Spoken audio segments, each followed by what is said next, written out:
ശ്രുതിക്കാളാകിലോരാതഖില മഹിമയും ഭൂതിയും നൽകുമേതോ ചൈതന്യം പൂണ്ടുമപ്രീതിയിൽ അപജയമുണ്ടാക്കിയും നിൽക്കയാലോ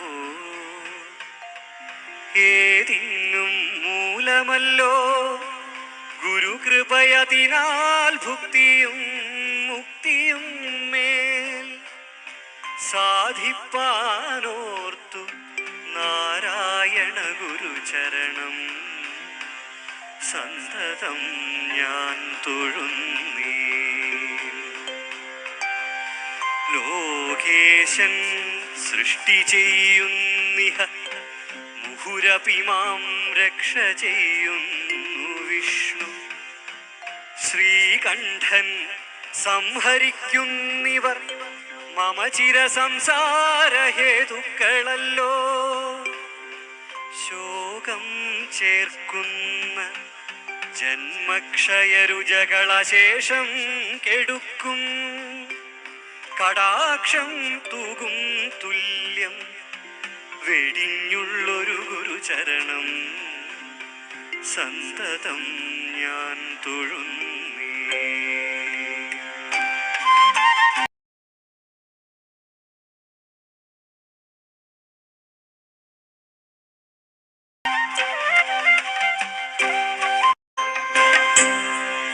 മാതാവെപ്പോൽ മനസ്സിൽ കരുണ ജനകരെ പോലവേ ക്ഷേമചിന്ത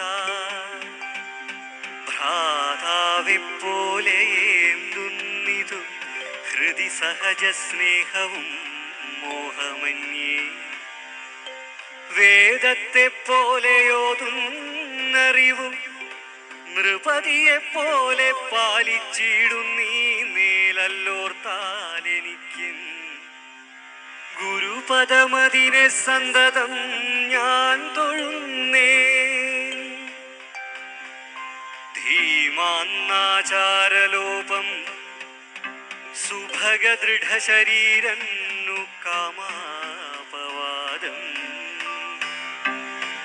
ശ്രീമാനിൽ ശ്രീമതം ശിക്ഷിതനിലതനു ദുർവാരവൈദൂഷ്യഗർവം ഈ മട്ടോതുന്ന ദോഷം ചെറുതുമിഹ നിരാലംബമാക്കുന്നു പാർക്കിൽ.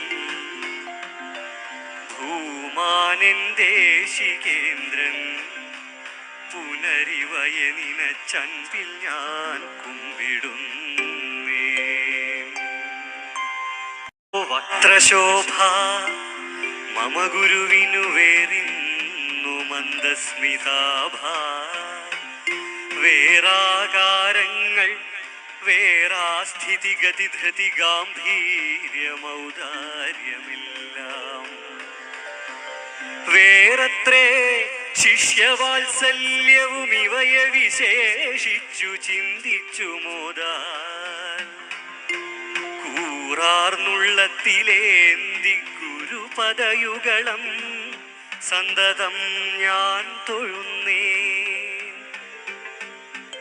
വിദ്വാൻ വിദ്വജ്ജനങ്ങൾ കലസനലസരായുള്ളോർക്കുമജ്ഞർക്കുമജ്ഞൻ വൃദ്ധന്മാർക്കൊക്കെ വൃദ്ധൻ ബഹുവിലസിതമായി ഹന്ത ബാലർക്കു ബാലൻ സദ്യോഗീന്ദ്രേർക്കു യോഗീശ്വരനഥ സകല ജ്ഞാനിനാം ജ്ഞാനിവാര്യൻ.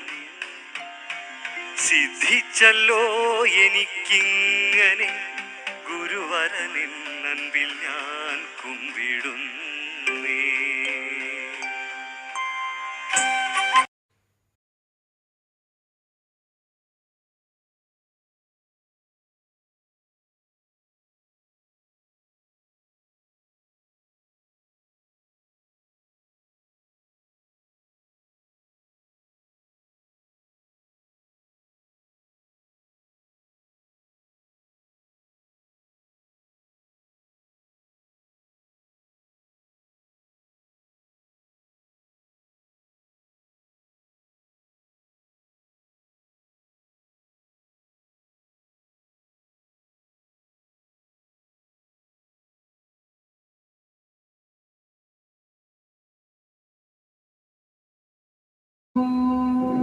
ഭഗവതേ. ഈ സത്സംഗത്തിൽ ഉപവിഷ്ടരായിരിക്കുന്ന മാതാപിതാക്കളെ, ഗുരുജനങ്ങളെ, ഗുരുഭക്തരെ എല്ലാവർക്കും എന്റെ വിനീതമായ നമസ്കാരം. നമ്മളെ സംബന്ധിച്ചിടത്തോളം ഇന്ന് പുണ്യമായ ഒരു ദിവസം. നമ്മൾ സനാതനായി നമുക്ക് ആരാധിക്കാൻ ഒരു ഗുരുമണ്ഡപവും ഗുരുവിനെയും നമുക്ക് കിട്ടി. അപ്പോൾ ഞാൻ നിങ്ങളുടെ ശ്രദ്ധയെ ഗുരുവിനെ ആദ്യമായി, ലോകത്തിൽ ആദ്യമായി ഒരു ഗുരു പ്രതിമയിൽ, ഒരു പഞ്ചലോഹ പ്രതിമയിൽ ഗുരുവിനെ ആരാധന ചെയ്ത സ്ഥലം എവിടെയെന്നറിയോ? തലശ്ശേരി ജഗന്നാഥ ക്ഷേത്രത്തിന്റെ തിരുസന്നിധിയില്. അതിനു മുമ്പ് തന്നെ ഗുരുവിന്റെ ഛായാചിത്രം വെച്ച് ആരാധന ചെയ്തിരുന്ന സ്ഥലം എവിടെയെന്നറിയാമോ? ഒരു പേപ്പറൊക്കെ കൊണ്ടുവരാം നമ്മൾ. ഇനിയിപ്പോ നിങ്ങളാണ് ഇവിടെ ബാക്കിയുള്ളവർക്ക് പറഞ്ഞു കൊടുക്കേണ്ടതും പഠിപ്പിക്കേണ്ടതും ഗുരുവിനെ ഇവിടെയുള്ള മനസ്സുകളിലേക്കൊക്കെ എത്തിക്കേണ്ടത്. ആ തലശ്ശേരിക്ക് മുമ്പ് ഗുരുവിന്റെ ഛായാചിത്രം തിരുവിതാംകൂർ കൊട്ടാര ചിത്രകാരനായിരുന്ന കുഞ്ഞകൃഷ്ണക്കുറുപ്പ് ഗുരുവിനെ ഭഗവാന്റെ അനുവാദത്തോടെ ഒരു കസേരയിൽ ഭഗവാനെ ഇരുത്തി ആ അനുഗ്രഹത്തോടെ നോക്കി വരച്ചൊരു ചിത്രമുണ്ട്. അതാണ് ഒറിജിനൽ ചിത്രം. ഇപ്പൊ നമ്മൾ പറഞ്ഞില്ലേ, നമ്മുടെ ഭഗവാന്റെ ചിത്രം ഏറ്റവും മനോഹരമായിരിക്കുന്നു പ്രതിമ. അത് ഗുരുവിന്റെ അതേ ചിത്രം നോക്കി വരച്ച ചിത്രം പ്രതിഷ്ഠിച്ചത് എവിടെയെന്നറിയോ? അറിയില്ല. കുളത്തൂർ കോലത്തുകര, തിരുവനന്തപുരം ജില്ലയിലെ കുളത്തൂർ കോലത്തുകരയിലാണ് ഒരു ശരീരത്തോടു കൂടി ഇരിക്കുമ്പോൾ രണ്ട് വിഗ്രഹങ്ങളും, ഒരു പഞ്ചലോക വിഗ്രഹവും ഒരു ഛായാചിത്രവും ഗുരു ശരീരത്തോടു കൂടി ഇരിക്കുമ്പോഴാണ് പ്രതിഷ്ഠിച്ചത്, അല്ലെ? ഇന്ന് നമ്മൾക്കും ഒരു ഗുരു പ്രതിമയെ, ഗുരുവിനെ ആരാധിക്കാൻ കിട്ടി. അപ്പോൾ എനിക്ക് പറയാനുള്ളത്, ഈ ഗുരുവിനെ പ്രതിഷ്ഠിച്ചിരിക്കുന്നത് ഗുരുമണ്ഡപത്തിലാകരുത്. എവിടെയായിരിക്കണം? നമ്മുടെയൊക്കെ ഹൃദയങ്ങളിലായിരിക്കണം. ഇവിടുന്ന് കൂട്ടിക്കൊണ്ട് പോകുമ്പോൾ, ഇവിടുന്ന് തിരിച്ചു പോകുമ്പോൾ ഗുരു ഹൃദയത്തിൽ ഇങ്ങനെ നിറഞ്ഞു നിൽക്കണം. നമ്മുടെ വീടുകളൊക്കെ വെളിച്ചം പകരും, വീടുകളൊക്കെ സമ്പൽ സമൃദ്ധമാകും. ഒരു സംശയമില്ല. ഗുരു ചോദിക്കുന്ന ഒരു വാക്ക് പറയാ, വിശ്വാസമുണ്ടോ? അല്ലെ? അവര് വിശ്വാസത്തോടു കൂടി ഗുരുവിനെ കേട്ട് മനസ്സിലാക്കി അറിഞ്ഞ് ആ ഗുരുമണ്ഡപത്തിൽ നിന്നും ആ ചൈതന്യത്തെ നമ്മുടെ ഹൃദയത്തിലേക്ക് ഏറ്റി വേണം കൊണ്ടുപോകാൻ. അതിന് ഗുരു ഈ ലോകത്ത് വന്നത് എന്തിനാണെന്നും ഗുരുവിന്റെ അവതാര ഉദ്ദേശം എന്തെന്നും അറിയണമെങ്കിൽ ഗുരു രചിച്ചു വെച്ചിരിക്കുന്ന കൃതികളിലൂടെ നാം ഇനി സഞ്ചരിക്കുക കൂടി വേണം. ഗുരുവിന്റെ ചിത്രം എടുക്കാൻ തലശ്ശേരിയിൽ നിന്ന്, തലശ്ശേരിയിലാണല്ലോ ജഗന്നാഥ ക്ഷേത്രത്തിന്റെ തിരുസന്നിധിയിലാണല്ലോ ഗുരുവിന്റെ പഞ്ചലോക വിഗ്രഹം ആദ്യമായി പ്രതിഷ്ഠിച്ചത്. അവിടുന്ന് ഫോട്ടോ എടുക്കാൻ ഒരു കെ ശേഖരൻ വരുന്നുണ്ട്. നമ്മളെല്ലാവരും കുറിച്ചിട്ടുള്ള മനസ്സിൽ കെ ശേഖരനോട് ഗുരു പറഞ്ഞ വാക്ക്. അപ്പോൾ വരുമ്പോ തന്നെ ഗുരു, നമുക്കറിയാം, ഒരാള് നമ്മുടെ ഗുരുവിന്റെ മുമ്പിൽ പോയി നിൽക്കുമ്പോ ഒന്നുമേ ചോദിക്കരുത്. സകലതും അറിയാവുന്ന ആ ഋഷീശ്വരൻ, ഭൂതഭാവി വർത്തമാനങ്ങളെല്ലാം അറിയാവുന്ന ആ ഋഷീശ്വരൻ ശരീരം മാത്രമേ പറഞ്ഞിട്ടുള്ളൂ. ഒരു നമ്മോടൊപ്പം ഉണ്ട്. നമ്മൾ പോയി നിന്ന് ഒന്നും ചോദിക്കേണ്ട ആവശ്യമില്ല. അപ്പൊ കെ ശേഖരനോട് ഗുരു ചോദിക്കുകയാണ്, നമ്മുടെ ചിത്രം പിടിക്കാൻ വന്നതാണല്ലേ? അപ്പൊ അതേ സ്വാമി. അപ്പൊ ഗുരു പറയാണ്, ഇതാ ആ മാമ്പഴത്തിന്റെ ചിത്രം കണ്ടോ? ഇതൊക്കെ നിങ്ങൾ പലവട്ടം കേട്ടിട്ടുണ്ടാവും. പക്ഷെ നമ്മൾ ഇതൊന്നും കൂടെ ഉറപ്പിക്കുക. പറ്റൂ സ്വാമി. ആ മാമ്പഴത്തിന്റെ രസപ്പഴം പിടിക്കാൻ പറ്റുമോ? മാങ്ങയുടെ മധുരം ഫോട്ടോ എടുത്ത് നമുക്ക് അനുഭവിക്കാനോ കാണാനോ പറ്റുമോ? മാങ്ങയുടെ ഷേപ്പല്ലേ ഫോട്ടോ എടുക്കാൻ പറ്റുള്ളൂ. അതിന്റെ മധുരത്തെ ഫോട്ടോ എടുക്കാൻ പറ്റുമോ? പുറത്തൊക്കെ ചിരിച്ചു തുടങ്ങി, എന്താ പറയാനൊക്കെ മനസ്സിലായി തുടങ്ങി. അതുപോലെ നമ്മുടെ വാക്ക് പിടിക്കാൻ പറ്റുമോ? അത് നമ്മൾ മൊബൈലിൽ സ്വിച്ച് ചെയ്ത് സംസാരം പിടിക്കാനുള്ള സംവിധാനമൊന്നുമില്ല. അതേ ഗുരു ചോദിക്കുക, നമ്മുടെ വാക്ക് പിടിക്കാൻ പറ്റുമോ? നമ്മുടെ മാങ്ങയുടെ രസപ്പെടാൻ പിടിക്കുവാൻ പറ്റുമോ എന്ന് ചോദിച്ച ഗുരു പറയാതെ നമ്മളോട് പറഞ്ഞത് എന്താ? ഗുരുവിന്റെ ബാഹ്യമായ ശരീരത്തിനപ്പുറം നാം അറിയേണ്ടത് എന്താണ്? ഗുരുവിന്റെ രസപ്പെടമാണ്. ഗുരുവിന്റെ രസപ്പെടം എന്ന് പറഞ്ഞാൽ ഗുരു പറഞ്ഞ മഹിതോപദേശങ്ങളാണ്. അത് രേഖപ്പെടുത്തി വെച്ചിരിക്കുന്ന എവിടെയാ? ഗുരുവിന്റെ 64ഓളം വേദസാര സംഗ്രഹമായ കൃതികളിലാണ്. ഇപ്പോ എനിക്ക് ഇന്ന് ഇവിടുന്ന് എന്തൊരു വിഷയമാണ് ഞാൻ സംസാരിക്കേണ്ടതെന്ന് ഭഗവാനോട് ചോദിക്കുമ്പോൾ സ്വാമിജി പറഞ്ഞ വാക്കുകളും ഇവിടെ നിന്ന് കിട്ടിയ വാക്കുകളും എല്ലാതും ചേർത്തുകൊണ്ട് തന്നെ ഗുരുവിനെ പറയാൻ ഞാൻ ആഗ്രഹിക്കുകയാണ്. ആദ്യമായി നമ്മൾക്ക് എല്ലാവർക്കും വരുന്നൊരു സംശയമാണ്, നമ്മളൊക്കെ ക്ഷേത്രങ്ങളിൽ പോയി ഗുരുവിനെ, ദൈവങ്ങളെ, മറ്റ് ദൈവസങ്കല്പങ്ങളെ ആരാധന ചെയ്യുന്നവരാണ് അല്ലെ. ശിവനെയും നമുക്കിപ്പോ അടുത്ത് കിടക്കുന്ന ഗുരുവായൂർ ക്ഷേത്രം, ശിവൻ, ഗണപതി, സുബ്രഹ്മണ്യൻ, ദേവി, ഇവരൊക്കെ ആരാധന ചെയ്യുന്ന നാം ഈ ഗുരുവിനെ ഇനി ആരാധന ചെയ്യാൻ തുടങ്ങുമ്പോൾ രണ്ടും തമ്മിലുള്ള വ്യത്യാസം എന്താണ്? ഗുരു ഒരു മൂലക്കെട്ട് മാറി നമ്മൾ കാലങ്ങളായി ആരാധന ചെയ്ത് പറഞ്ഞ് പഠിച്ചു വെച്ചിരുന്ന ഈ ദൈവസങ്കല്പങ്ങളുടെ മുന്നിലേക്ക് ഗുരുവിനെ നമുക്ക് വെക്കണമെങ്കിൽ നമ്മൾ കുറെ കാര്യം അറിയേണ്ടതുണ്ട് അല്ലെ, അറിയേണ്ടതുണ്ട്. അതായത് ഒരു ഈശ്വരനിലേക്കുള്ള പടിയിൽ ദൈവങ്ങൾ നിൽക്കുന്നത് വെറും 7ാമത്തെ പടിയിലാണെങ്കിൽ ഗുരുക്കന്മാർ നിൽക്കുന്നത് 11ാമത്തെ പടിയിലാണ്, ഏറ്റവും മുകളിലാണ്. ഉദാഹരണത്തിന് രാമനും ശ്രീകൃഷ്ണനും ശ്രീബുദ്ധനും ശിവനും അല്ലെ, ഇവരൊക്കെ ഈ ലോകത്തേക്ക് വന്നത് ദൈവങ്ങളായിട്ടല്ല, ഗുരുക്കന്മാരായിട്ട്. ആരായിട്ട്? ഗുരുക്കന്മാരായിട്ട്. ഗുരുക്കന്മാർ എന്താ നമുക്ക് പറഞ്ഞു തരുന്നത്? ജ്ഞാനമാണ്. ഈ ജ്ഞാനം എന്തിനു ഉപകരിക്കുക? നമ്മുടെ ഇരുട്ടിനെ മാറ്റാൻ. ഇരുട്ട് എവിടെ? ഒരു വിളക്ക് വെച്ച പോലെ നമുക്ക് തോന്നും. പക്ഷേ മനസ്സിന്റെ ഇരുട്ട് മാറ്റാൻ വിളക്ക് വെച്ചാൽ മതിയോ? മതിയോ? ഗുരുവിന്റെ ഉപദേശം കൊണ്ട് മാത്രമേ ഗുരുവിന്റെ മനസ്സിലെ ഇരുട്ട് മാറുകയുള്ളൂ. ഇത് 2 കുഞ്ഞുമക്കൾ, മുത്തുമണികൾ പോലെ ശ്രേഷ്ഠമായ 2 കുഞ്ഞുമക്കൾ ഞങ്ങൾ ഗുരുവിന്റെ പ്രതിമ ഉണ്ടാക്കി തരാമെന്ന് പറയുമ്പോൾ ഞാൻ ഓർക്കുക, ജന്മാന്തരങ്ങൾ ചെയ്ത സുഹൃതത്തിന്റെ ഫലമാണ് കുഞ്ഞുങ്ങൾ. ജന്മാന്തരങ്ങൾ ചെയ്ത സുഹൃതത്തിന്റെ ഫലം.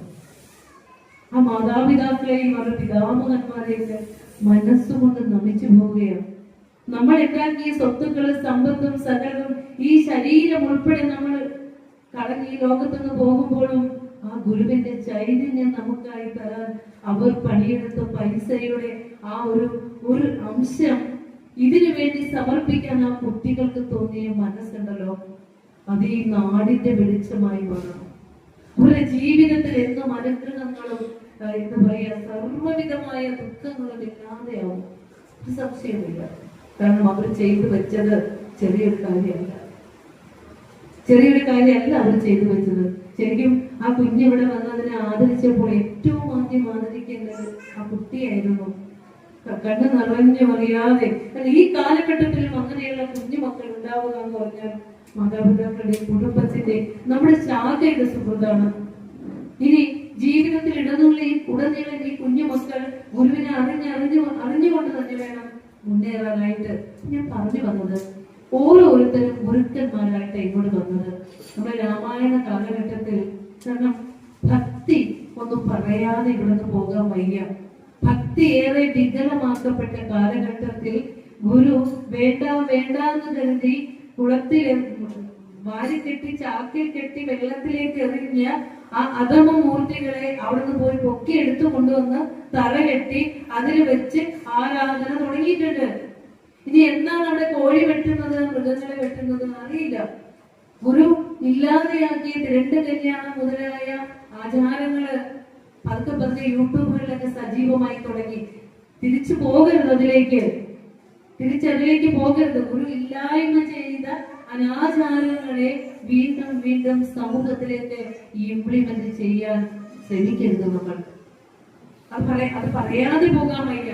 അപ്പോൾ പറഞ്ഞത് ശ്രീരാമചന്ദ്രൻ രാമായണത്തിൽ 24,000 ശ്ലോകങ്ങളുണ്ട് രാമായണത്തിൽ. ശ്രദ്ധിച്ചു കേൾക്കണം. ദൈവസങ്കല്പം എന്താണെന്ന് അറിയാൻ വേണ്ടി, അത് ഗുരുവിനെയും നമ്മൾ ആരാധന ചെയ്യുന്ന നമ്മൾ ഭക്തിയെ ഒന്ന് വിവേചിച്ചറിയാൻ വേണ്ടി പറയുന്നതാ. ശ്രീരാമചന്ദ്രൻ രാമായണത്തിൽ എവിടെയെങ്കിലും ഒരു രാജാവെന്നതിനപ്പുറം, ധർമ്മിഷ്ഠനായ രാജാവെന്നതിനപ്പുറം, സത്യം അറിഞ്ഞ ഒരു മഹാപുരുഷൻ എന്നതിനപ്പുറം എവിടെയെങ്കിലും ദൈവമായി പറഞ്ഞിട്ടുണ്ടോ? ഇല്ല. ശ്രീകൃഷ്ണ ഭഗവാൻ മഹാഭാരതത്തിൽ ഉൾക്കൊള്ളുന്ന ഭഗവത്ഗീതയില് കൊടുത്തിട്ടുള്ള മഹിത ഉപദേശങ്ങൾ അത്രയും ദുഃഖിക്കുന്ന മനസ്സുകൾക്ക് സുഖം പുലരാനുള്ളതാണ്. അത് പഠിക്കാതെ നമ്മൾ എന്ത് ചെയ്യും? കൃഷ്ണന് പാൽപ്പായസം ധരിച്ച് പുഷ്പം ഇട്ടു പോയാൽ നമ്മുടെ പണി കഴിഞ്ഞു. അവരൊക്കെ ഗുരുക്കന്മാരായി നമ്മുടെ മുമ്പിൽ വന്നത് അവര് പറയുന്ന തത്വങ്ങൾ പഠിക്കുമ്പോൾ ആണ് നമ്മുടെ ജീവിതത്തിൽ വെളിച്ചമുണ്ടാകുന്നത്. ആ വെളിച്ചം ഇല്ലാത്തതാണ് ഇന്ന് ലോകം നേരിടുന്ന പ്രശ്നം. അപ്പോ പരബ്രഹ്മ സ്വരൂപിയായ ഒരു ഗുരുവിനെ കിട്ടിയ ഇവിടുന്ന് ആരും ഓടരുത്. നമ്മുടെയൊക്കെ വീടുകളിലേക്ക് ഒരു ബോക്സ് ഇപ്പൊ വരും. പണ്ടല്ലോ 2 രൂപ നിർദ്ദേശിക്കണമെന്ന്, 2 രൂപ അതിലേക്ക് നിക്ഷേപിക്കണമെന്ന് ഞാൻ ഓർക്കുകയാണ്. മിസ്റ്റർ എന്നെ ഇങ്ങോട്ടേക്ക് ക്ഷണിച്ച അനുകുമാർ ഒത്തിരി ഒത്തിരി ഒത്തിരി പ്രതീക്ഷകൾ വെച്ചുകൊണ്ട് എന്നെ ഓരോ സംസാരവും ഞാൻ അളക്കുമായിരുന്നു. പക്ഷെ അദ്ദേഹം ഇവിടെ ഇംപ്ലിമെന്റ് ചെയ്യാൻ പോകുന്നത് ഗുരു പറഞ്ഞ കുട്ടികളൊന്ന് ഒത്തിരി നേരം നിശബ്ദമാകണം കേട്ടോ. ഗുരു നമ്മളോട് പറഞ്ഞു തന്ന ആ ഉപദേശമാണ് ഇവിടെ നടപ്പാക്കാൻ പോകുന്നത്. അതായത് നമ്മൾ പണിയെടുക്കുന്ന പൈസയുടെ ഒരംശം ദേവഗണമായി നമ്മൾ ക്ഷേത്രത്തിൽ കൊടുക്കുമ്പോൾ ആ ധനം എവിടെയാണ് കൊടുക്കണ്ടേ? കോടിക്കണക്കിന് വരുമാനമുള്ള ക്ഷേത്രങ്ങളിലാണോ? നമുക്ക് സമ്പന്നത ഇഷ്ടം. ദൈവങ്ങളെ പോലും നമ്മൾ സമ്പത്തുള്ളവരെ പിടിക്കുള്ളൂ. ഏകാന്തമായി ശാന്തമായി ഇരുന്ന് പ്രാർത്ഥിക്കാവുന്ന ഒരു ക്ഷേത്രം നമ്മുടെ അടുത്ത് എന്തെങ്കിലും കൃഷ്ണൻ ഇരിപ്പുണ്ടെങ്കിൽ നമ്മൾ എങ്ങോട്ടോടും? നിങ്ങളെന്നെ പറയും, എങ്ങോട്ടോടും? നേരെ ഗുരുവായൂർക്ക് ഓടും. ഈ കൃഷ്ണൻ അയിത്തവിടെ വെച്ചു അല്ലെ? പറയാനുള്ളത് ഇത്രയേ ഉള്ളൂ. നിങ്ങൾ എവിടെ വേണമെങ്കിലും ഓടിക്കോളും. പണിയെടുക്കുന്ന പൈസയുടെ ഒരംശം 2 രൂപയൊന്നും അല്ല, ഒരംശം ആ ബോക്സിലേക്ക് നിക്ഷേപിക്കുക. അതിനുശേഷം വണ്ടിക്കാശ് മാത്രം പിടിച്ചിട്ട് പോവുക. ഗുരുവായൂർ ചെന്ന ഓം നമോ ഭഗവതേ വാസുദേവായ എന്ന് എഴുതി സമർപ്പിച്ചേക്കുക. ദൈവങ്ങൾക്ക് നമ്മുടെ പൈസയൊന്നും വേണ്ട. നമ്മുടെ പൈസ വാങ്ങിയിട്ട് വേണ്ട ദൈവങ്ങൾക്ക് നമ്മെ അനുഗ്രഹിക്കാൻ. ഗുരുവിന്റെ ഭക്തി ദർശനം പഠിക്കുക. ഭാരതത്തിന്റെ അധ്യാത്മ ഗ്രന്ഥങ്ങളിൽ പറയുന്ന ഭക്തി എന്ന ആദ്യം പഠിക്കുക. അതുകൊണ്ട് പറഞ്ഞു വരുന്നത് നമ്മളുടെ സമ്പാദ്യത്തിന്റെ ഒരംശം നമ്മളുടെ ക്ഷേത്രങ്ങളിൽ കൊടുക്കുക. ഇതിപ്പോ നമ്മുടെ കയ്യിൽ വരുവാണ് സുവർണാനുഗ്രഹം. ഗുരു പറയാണ്, ഇന്നലെയും കൂടി ആഞ്ഞിരുത്താലത്ത് പ്രസംഗിച്ച വിഷയം ഇതാ, ഗുരുവിന്റെ വിദ്യാർത്ഥി ധർമ്മം. ഗുരു പറയാണ്, ഒരു ദേശത്ത് ഒരു വിദ്യാർത്ഥിക്ക് അത് തന്നെയാണ് കൂടെ സംസാരിച്ചപ്പോ ഇപ്പൊ ഞാൻ അറിയാതെ എന്റെ വല്ലാത്തൊരു അനുഭവം എനിക്ക് വരിക. അത് തന്നെ വാക്ക് തന്നെ പറയൂ. ഇതൊന്നും ഞാൻ എന്നെ ഇന്നലെ പോയ കാര്യമോ ഇതാണ് വിഷയം ഒന്നും അതിനൊന്നും അറിയില്ല. പക്ഷെ ഇന്ന് ഈ പറഞ്ഞ വാക്ക് എനിക്ക് പറയാനൊരു ആ ടോപ്പിക്കിലേക്ക് വരാനും സഹായമായി. ഒരു പറയാ, നമ്മുടെയൊക്കെ മക്കളെ പഠിപ്പിക്കാൻ നമുക്ക് സമ്പത്തുണ്ട്. തൊട്ടടുത്ത വീട്ടിലെ ശാരീരികമായോ മാനസികമായോ സാമൂഹികമായോ ഒക്കെ ആ കുഞ്ഞിനെ വിദ്യാഭ്യാസം ചെയ്യാൻ കഴിവില്ലാത്ത ഒരു കുട്ടി ഉണ്ടെങ്കിൽ വർണ്ണിനഹ പിതരവോ നിസ്വവും യദി ദേശസഭാ സ്വയം ബ്രഹ്മചര്യ വ്രതം സമ്യക് അവശ്യം തസ്യ നിർവ്വതേത്. ഒരു ഉപദേശ വർണ്ണയുടെ ഒരു കുട്ടിയുടെ അറിവ് നേടുന്നവരെ ബ്രഹ്മചാരി എന്നാ വിളിക്കുക. ആ ബ്രഹ്മചാരിയുടെ വിദ്യാർത്ഥിയുടെ മാതാപിതാക്കൾ നിർധനരാണെങ്കിൽ അവർക്ക് ആ കുട്ടിയെ വിദ്യാഭ്യാസം ചെയ്യിക്കാൻ കഴിയാതെ വന്നാൽ ആ ദേശസഭ ആ കുട്ടിയുടെ വിദ്യാഭ്യാസ ചുമതല ഏറ്റെടുത്തിട്ട് അത് നിർവഹിക്കണം. നമ്മള് ഗുരുവിന്റെ പ്രതിമ സ്ഥാപിക്കുകയും ഗുരു പറഞ്ഞ വാക്ക് സമൂഹത്തിൽ പ്രാക്ടിക്കലാക്കുകയും ചെയ്യണം. എത്ര ഡേറ്റ നമ്മുടെ ശാസ്ത്രം ഒന്ന് ആലോചിച്ച് നോക്കൂ. അപ്പോൾ നമ്മൾ അതിലേക്ക് നിക്ഷേപിക്കുന്ന ഓരോ പൈസയും നിർധനരായ സഹായം ആവശ്യമുള്ള ആളുകളുടെ കൈകളിലേക്ക് എത്തുമ്പോഴാണ് നമ്മൾ ചെയ്യുന്ന പ്രവർത്തനം സഫലമാകുന്നത്. അപ്പോഴാണ് നമ്മൾ ഗുരുവിന്റെ മുമ്പിൽ പോയി നിന്ന് തൊഴുമ്പോൾ ആ പ്രാർത്ഥന ഭഗവാൻ കേൾക്കുന്നത്. പുഷ്പം എടുത്തിട്ട് ആരാധന ചെയ്താൽ മാത്രം പോരാ, ഗുരു പറഞ്ഞ വചനങ്ങളെ നമ്മൾ ശിരസിലേറ്റണം. ആർക്കാണ് ഗുരു പരദൈവമാകുന്നതെന്ന് അറിയോ? ആർക്കാണ് ഗുരു ദൈവമാകുന്നത്? ആരായുവിൽ അന്ധത്വമൊഴിച്ചാതിമഹസിൻ നേരം വഴി കാട്ടും ഗുരുവല്ലോ പരദൈവം. ആരായുന്നവർക്ക്, തിരയുന്നവർക്ക്, അന്വേഷിക്കുന്നവർക്ക്. നമ്മൾ പറഞ്ഞില്ലേ, ഗുരുവായൂർ സാന്ദ്രാനന്ദ അവബോധാത്മകമാണ് ഭഗവാൻ. എങ്ങും നിറഞ്ഞിരിക്കുന്ന ബോധസ്വരൂപനാണ് ശ്രീകൃഷ്ണ ഭഗവാൻ.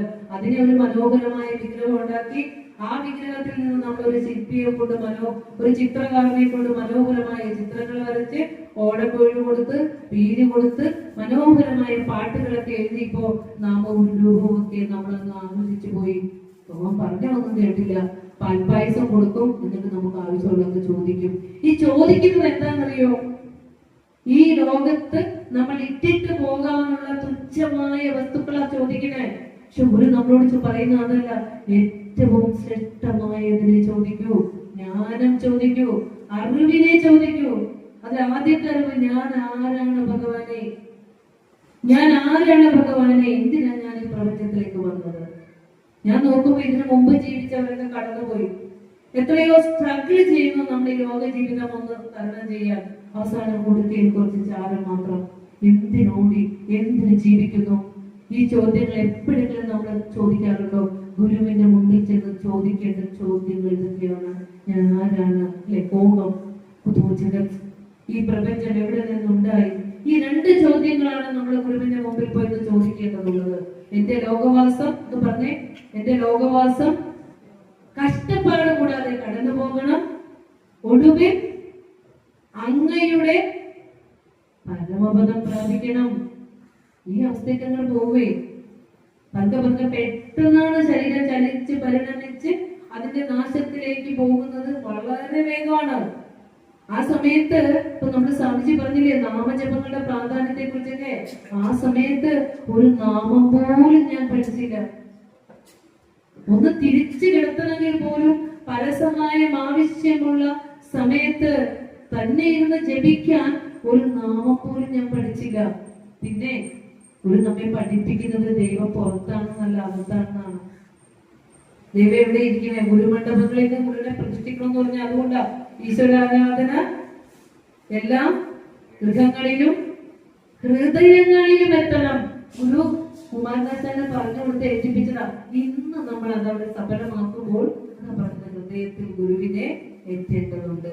ഈശ്വരൻ ഇപ്പൊ സ്വാമിജി പറഞ്ഞില്ലേ, സർവ്വജീവികളുടെയും ഹൃദയത്തിലായി ഇരിക്കണേന്ന്. ഭാഗവതം ഇപ്പൊ സ്വാമി ഭാഗവതം പ്രവചനം ചെയ്യുന്നു പറഞ്ഞു. ഭാഗവതം എന്തെന്ന് പറയുന്നത് 3 തരത്തിലുള്ള ഭക്തന്മാരെ കുറിച്ച് പറയുന്നുണ്ട്. ഇതൊക്കെ നമ്മളെ ചെവി കൂടി കേട്ട് കളയാതെ നമ്മളെ ആരും ഭക്തിയുടെ പേര് ചൂഷണം ചെയ്യാൻ അനുവദിക്കരുത്. 3 തരത്തിലുള്ള ഭക്തൻ. ഒന്ന് പ്രാകൃതൻ, ഒന്ന് മധ്യമൻ, ഒന്ന് ഉത്തമൻ. പ്രാകൃതന്റെ സ്വഭാവം എന്താ? ഒരു വിഗ്രഹത്തിന്റെ അടുത്തേക്ക് അവൻ പോകും, എന്നിട്ട് എന്ത് ചെയ്യും? എനിക്ക് ആവശ്യമുള്ളതൊക്കെ ചോദിക്കും. അത് മാത്രമേ അറിയുള്ളൂ. അവനെ ഭാഗവതം ഭക്തിയുടെ ഉത്തമ ശ്രേഷ്ഠമായ ഗ്രന്ഥമാണ് ഭാഗവതം. അത് സദ്ഭക്തിയ പറയണേ. അവനെ പ്രാകൃതനെ വിളിക്കുന്നത്. നമ്മളൊരു ജ്ഞാനസ്വരൂപനായ ഗുരുവിനെ കിട്ടിയിട്ട് ഈ പ്രാകൃതാവസ്ഥയിൽ നിന്ന് നമ്മൾ ഉയർന്നിട്ടുണ്ടോ? ഉണ്ടോ? ഞെട്ടിപ്പോവുക. എന്താ ടീച്ചറെ പറയണേ? നല്ല ദുഃഖവും ദുരിതവും ഒക്കെ ഒന്ന് ചെന്ന് ചോദിക്കാൻ ഒരിടവും കൂടി ഇല്ലാണ്ടാക്കുവാണോ എന്നല്ല, ഈ ചോദിക്കുന്നത് നിങ്ങളോട് തന്നെയാണ്. ഗുരുവായൂർ ചെന്ന് അനൗൺസ് ചെയ്താണോ ചോദിച്ചേ? ഗുരുവിന്റെ അടുത്ത് നിന്ന് അനൗൺസ് ചെയ്താണോ ചോദിച്ചേ? വളരെ മൗനമായി ശാന്തമായി ചോദിച്ചത് ആരോടാ? എന്നോട് തന്നെയാ ചോദിച്ചത്. വെറുതെ ഒന്ന് എത്തി ചോദിച്ചു നോക്കിയേ. ശബരിമല ചെന്നപ്പോ തത്വമസി എഴുതിയില്ലേ? നീ തേടി വന്നവൻ നീയാണ്. എത്ര പറഞ്ഞാലും നമുക്ക് മനസ്സിലാകാത്ത പൊരുളാണ് ഗുരു പറയുന്ന. കയ്യിലിരിക്കുന്ന കൽപ്പകവൃക്ഷ കനിയെ ഭക്ഷിക്കാതെ കളഞ്ഞ് കാഞ്ഞിരക്കനിയെ തേടി ഭക്ഷിച്ച് വിഷം കൊണ്ട് ഭരിക്കുന്നു. കയ്യിലിരിക്കണേ. അത് ഹൃദയത്തിൽ ഇരുന്നു കൊണ്ട് ഞാൻ എന്ന് സ്പന്ദിക്കുന്ന ആ ആത്മചൈതന്യത്തെ അറിയാതെ ഓടി നടക്കുമ്പോൾ അറിയണം, ഇരിക്കുന്നത് ഇവിടെ തന്നെ, തെളിയേണ്ടത് ഇവിടെ തന്നെ, ഇരുട്ട് മാറേണ്ടത് ഇവിടെ തന്നെ. ശിലൈവ ശിവലിംഗം ദ്വിതീയം ശക്തിനാമൃതം. ഒരു ദർശനമാലെ പറഞ്ഞിരിക്കുന്ന ഒരു ശില മാത്രമാണ് ശില്പി ഉണ്ടാക്കിയ രണ്ടാമതൊരു വസ്തുവല്ല. ആ ശില നമ്മളുടെ മനസ്സിനെ നമ്മളിലുള്ള സ്വരൂപത്തെ ഘടിപ്പിക്കുന്നതിനുള്ള ഒരു സിംബോളിക്, ഒരു സിംബൽ മാത്രമാണ്. പക്ഷെ നമ്മൾ അതിന് കഴിഞ്ഞ ദിവസവും ഞാൻ കണ്ടു, ഒരു ശാഖായോഗം പ്രസിഡന്റ് വല്ലാതെ സങ്കടത്തോടെ കരഞ്ഞൊരു ഭാഗം.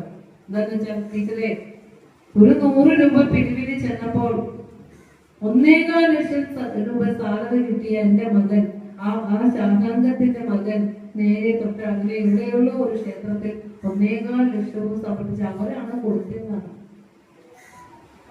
ഒരു 100 രൂപ അല്ലെങ്കിൽ ഒരു 10 രൂപ എടുത്ത് ഒരു എല്ലാ ആരാധനാലയങ്ങളും അവയുടെ പടി ചവിട്ടാൻ പോലും നിഷേധിക്കപ്പെട്ടിരുന്ന ഒരു കാലത്ത്, വിദ്യാഭ്യാസം നിഷേധിക്കപ്പെട്ടിരുന്ന ഒരു കാലത്ത്, നാമങ്ങൾ ചൊല്ലാൻ പാടില്ലായിരുന്ന ഒരു കാലത്ത് ഇതെല്ലാം തന്ന് നമ്മളെ ഇത്രയും സംസ്കാര സമ്പന്നരാക്കി വലിയ അറിവിലേക്കാക്കിയ ആ ഗുരുവിനെ അറിയാനുള്ള അജ്ഞത.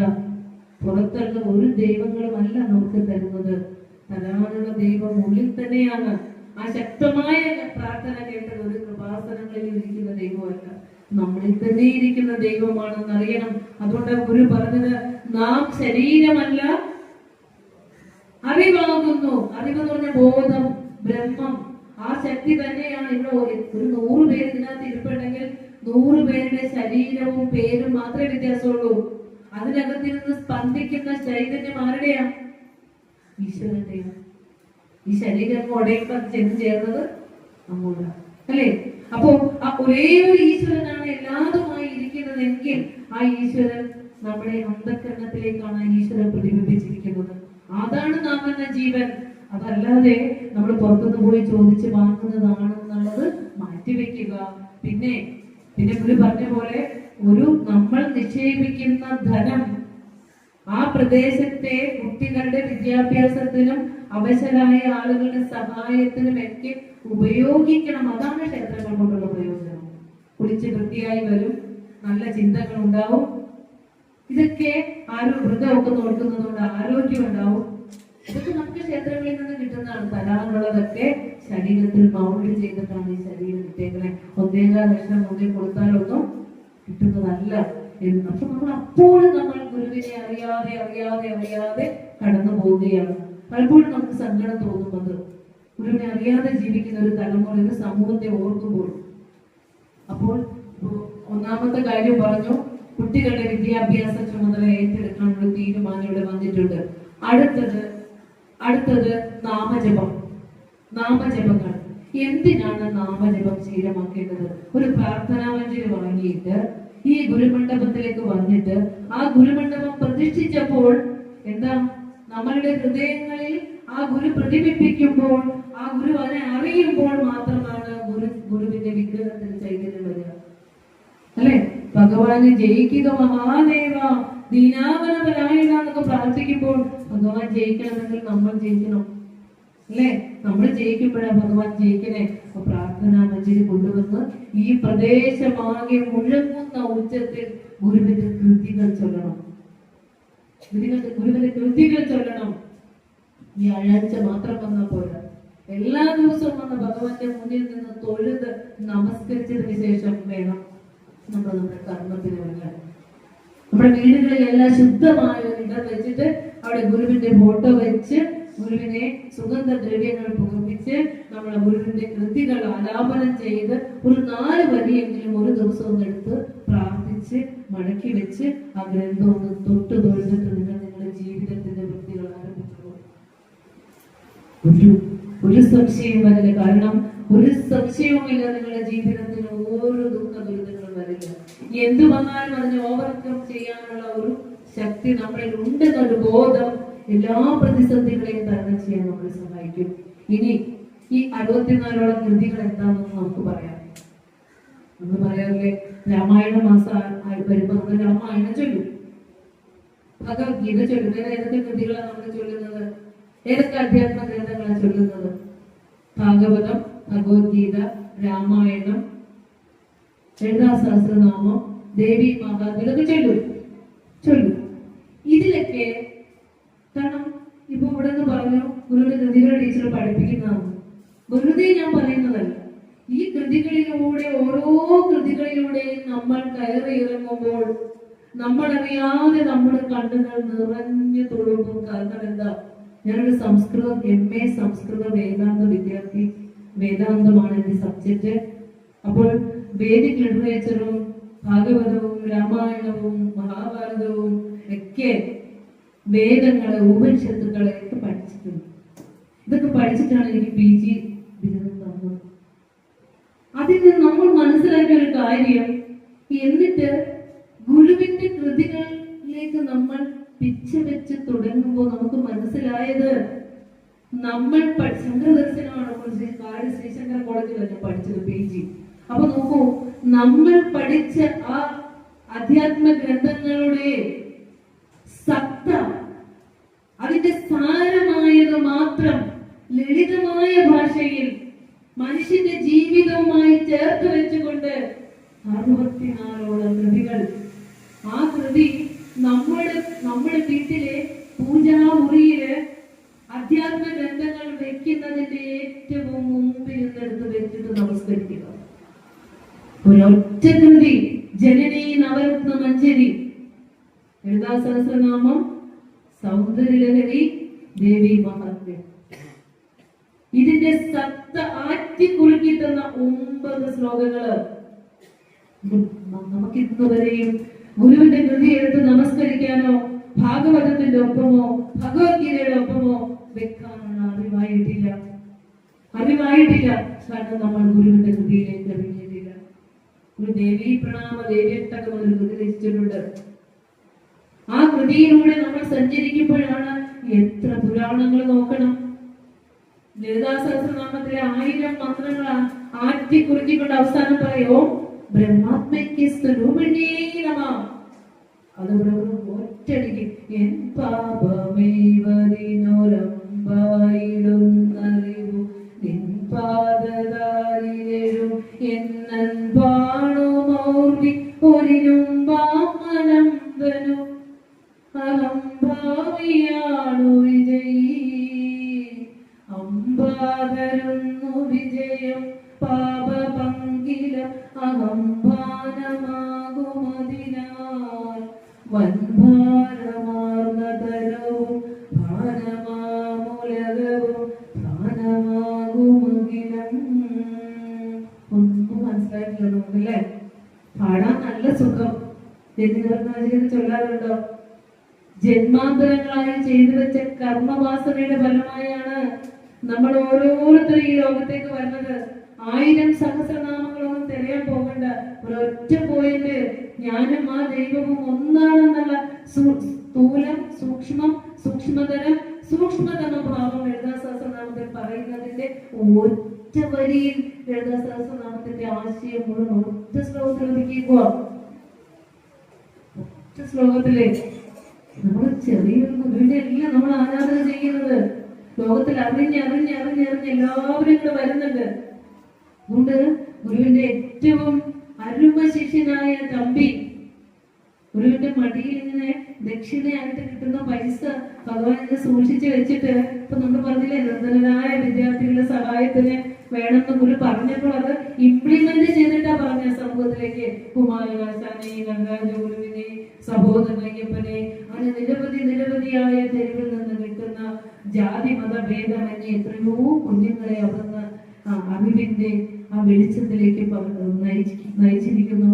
അപ്പോ നടരാജഗുരു കയ്യിൽ കിട്ടിയ ദക്ഷിണ കിട്ടിയ പൈസ തമ്പിയുടെ കയ്യിൽ കൊടുത്തിട്ട് പറയാ, വിദേശത്തേക്ക് പഠിക്കാൻ അയക്കുക.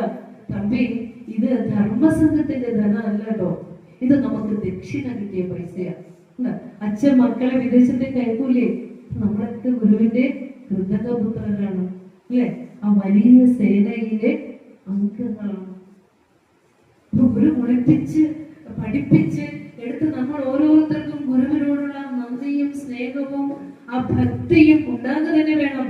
അങ്ങനെ ഒത്തിരി പാശ്ചാത്യ പൗരസ്ത്യങ്ങളായ ദേശങ്ങളിലൊക്കെ പോയി സയൻസും ശാസ്ത്രങ്ങളൊക്കെ പഠിച്ച് ഡോക്ടറേറ്റ് ഒക്കെ നേടി നിരവധി ശാസ്ത്ര പ്രബന്ധങ്ങളൊക്കെ അവതരിപ്പിച്ചിട്ട് തന്റെ ജീവിതം 40-50 വർഷത്തോളം വിദേശത്ത് എല്ലാം പഠിച്ച സർവവിദ്യാസമ്പന്നനായ നടരാജഗുരു സ്വന്തം നാട്ടിൽ സ്വന്തം ഗുരുവിന്റെ പാദങ്ങളിലേക്ക് ആ ഗുരു 1928 ഗുരുവിന്റെ മഹാസമാധി ഇവിടെ ഈ നാട്ടിലേക്ക് തപ്പി തിരിച്ചെത്തുമ്പോൾ തപ്പി പറയുന്ന ഒരു വാചകമാണ് നടരാജഗുരു, എന്റെ ഈ യാത്ര എന്തിനായിരുന്നു? ശ്രദ്ധിക്കണം, എന്റെ ഈ യാത്ര എന്തിനായിരുന്നു? ഞാൻ ലോകത്തിലെ സകല ഒരു ഭൂരിഭാഗം എത്രയോ ദേശങ്ങൾ സഞ്ചരിച്ചു.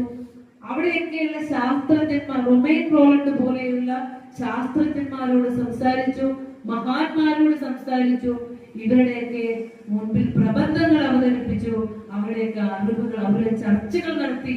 പക്ഷെ എന്നിട്ട് തിരിച്ചു വന്നപ്പോൾ എനിക്ക് മനസ്സിലായത്, നാരായണ ഗുരു ആ വടിയിൽ കുത്തി ചെല്ലും ആ കർമ്മയോഗീന്ദ്രൻ തന്റെ കൃതികളിലൂടെ രചിച്ചു വെച്ചിരിക്കുന്ന ആ സത്യത്തിന്റെ കരച്ചിൽ നമുക്ക് കേൾക്കുമ്പോൾ നമ്മളെപ്പോഴും അജ്ഞനാണല്ലോ, ഇരുട്ടതാണല്ലോ എന്ന് ഓർക്കുമ്പോൾ ആ സത്യത്തിന്റെ അടുത്തെങ്ങും വരാൻ ഈ ശാസ്ത്രകാരന്മാർക്കോ ശാസ്ത്രജ്ഞനോ ഒന്നും സാധ്യമല്ല എന്ന് തിരിച്ചറിയാൻ മാത്രമാണ് എന്റെ യാത്ര പൊതിച്ചത്.